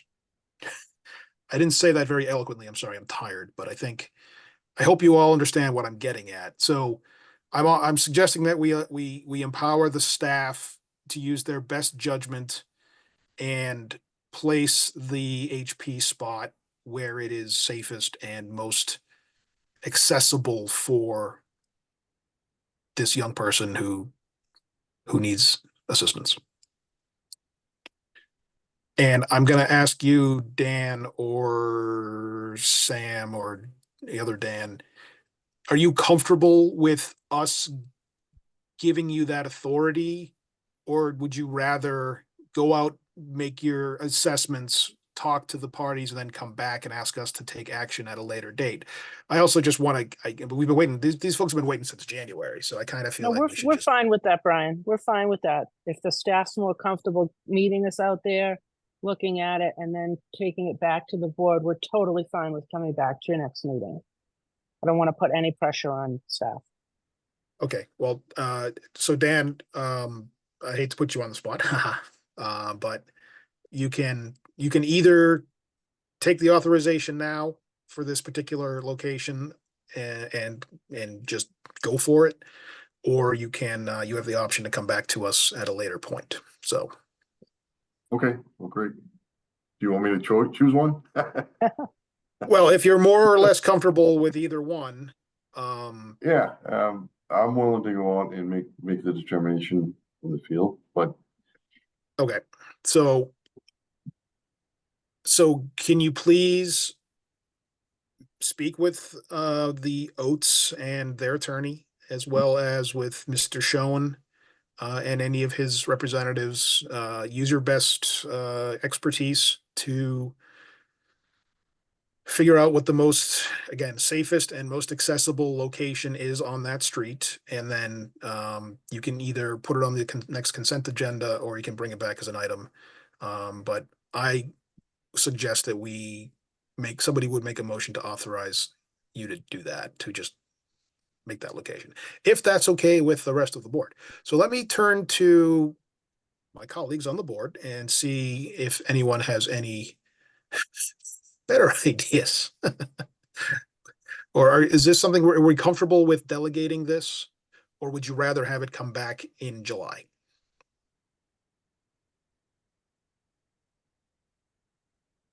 Our head nod's good enough. Works for me. So move to grant that motion and grant the staff the authority to make that decision with the homeowners and the local. So just to be clear, the motion is to empower staff to use their best engineering and expertise judgment to select the most accessible and safest parking location on Beach Road for an accessible permanent accessible parking spot, and also to meet with the relevant parties before any such decision is made to make sure they hear from everybody. Is that what you meant, Shanali? That's exactly what I meant. So moved. Nancy, I see your hand is up. 1 second, Shanali. Yeah, I would like to have it made clear, at least this would be my position, that staff has the option to bring it Fair. back to the board if they think there's information that they would like to have the board's input. So I'm happy to authorize them to make the decision, but I want them to understand that if they think it's appropriate and want input from us, that they have that option. That's very fair. Yes, thank you. Thank you. Would you be willing to second Chanel's motion, Nancy? Yes. Could somebody call the roll, please? Molly, Yes. Glenn, Yes. Jonathan, Yes. Nancy, Yes. and Brian. Yes. Motion Thank you Okay, very much thank for you. your time. Thank you. Thank you. Thank you, everybody. Okay, next item is other business. And I just wonder if anybody would like to make a motion to adjourn. Could I just, Oh, sorry, Nancy. Go sorry, ahead. I'm sorry. I promised my husband I would raise this just very briefly. He and I have noticed motorcycles on the sidewalk in Brookline, which shocking to me, but Are they the scooters or are they motorcycles? no, real life motorcycles. That's How they crazy. think they can be on the sidewalk, I don't know. But the other thing we've noticed is that many of them, maybe even a majority of them, don't seem to have licenses. Is this a thing? I mean, they're required in Massachusetts to have a license plate. Am I correct? I know enough about this to be dangerous, but not enough to make a definitive answer. So I believe it depends on the size and the type of engine, something around CCs, which I don't know what that stands for. So yes, there are definitely more powerful motorized vehicles without proper identification and drivers driving like maniacs, in my humble opinion, than ever before. And it's not just a Brookline thing. I hear from this everywhere. I mean, I work with 178 cities and towns every day, so I hear this all over the state. No one has yet sort of figured out a good way to deal with it. Boston has taken to, I mean, you've probably seen the news. They're rounding these things up and crushing them. I'm not sure that's something we can I like it. get behind. There's some constitutional issues, perhaps, but you know, I don't want to tell you about the. I just wanted to raise it, and if anyone else has any ideas, or if anyone, you know, if other people are talking about it, just put it on your radar. I hear about it all the time. At MassDOT, I hear about it in Somerville, Cambridge, all around. We could delegate you the authority to round them up, Nancy, and crush them. Jonathan Anderson, I see your hand. Hi, I'll be quick. The town is moving to a new agenda system, so we'll be switching from on-base to Civic Clerk. The agendas are going to look different, and they'll be accessed through a different link. That should all be seamless for y'all, but things might look a little different going forward. Okay. Jonathan, did the select board adopt an email policy ever? That I do not know. I know we talked about it. Maybe David would know. Okay. Well, I see Jonathan. Let's go to Jonathan. Just a reminder that the Alston project is moving ahead at full steam. Yes. And while it is not within Brookline's borders, it does directly affect Brookline. Making sure that we have representation that attends those task force meetings, especially that they have these.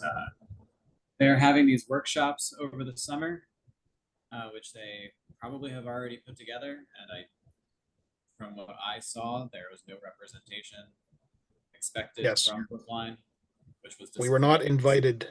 Yes. Which we were today, or at least I was today. I got an email about it today. Oh, good.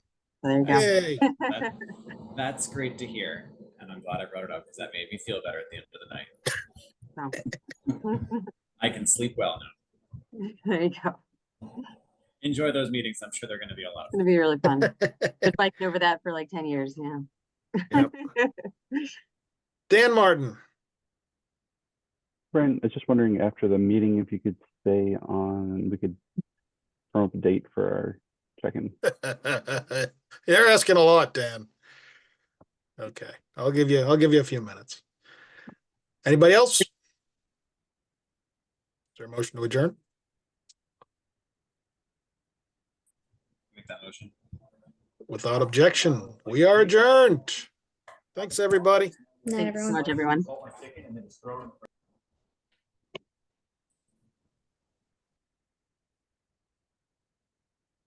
Great. Dan, Thanks, Brian. Oh, you're standing between me and a stiff cocktail. How can I help you? Just wanted to get it out of the way now because vacations and time's flying by. For our check-in meeting, looks like we have availability July 2nd at 3 p.m. If you have your calendar handy, if not, I could email you tomorrow. Nope, let's do it now. Tuesday, 3 p.m. Sorry, I gotta check multiple calendars. Yep, that's great. Put me down for that. Send me an invite, please. Thank you. Thanks. That was it. Good night, Brian. Okay. Thanks, guys. Have a good night. thanks, Brian. Thanks, Brian. Bye, guys. Thank you.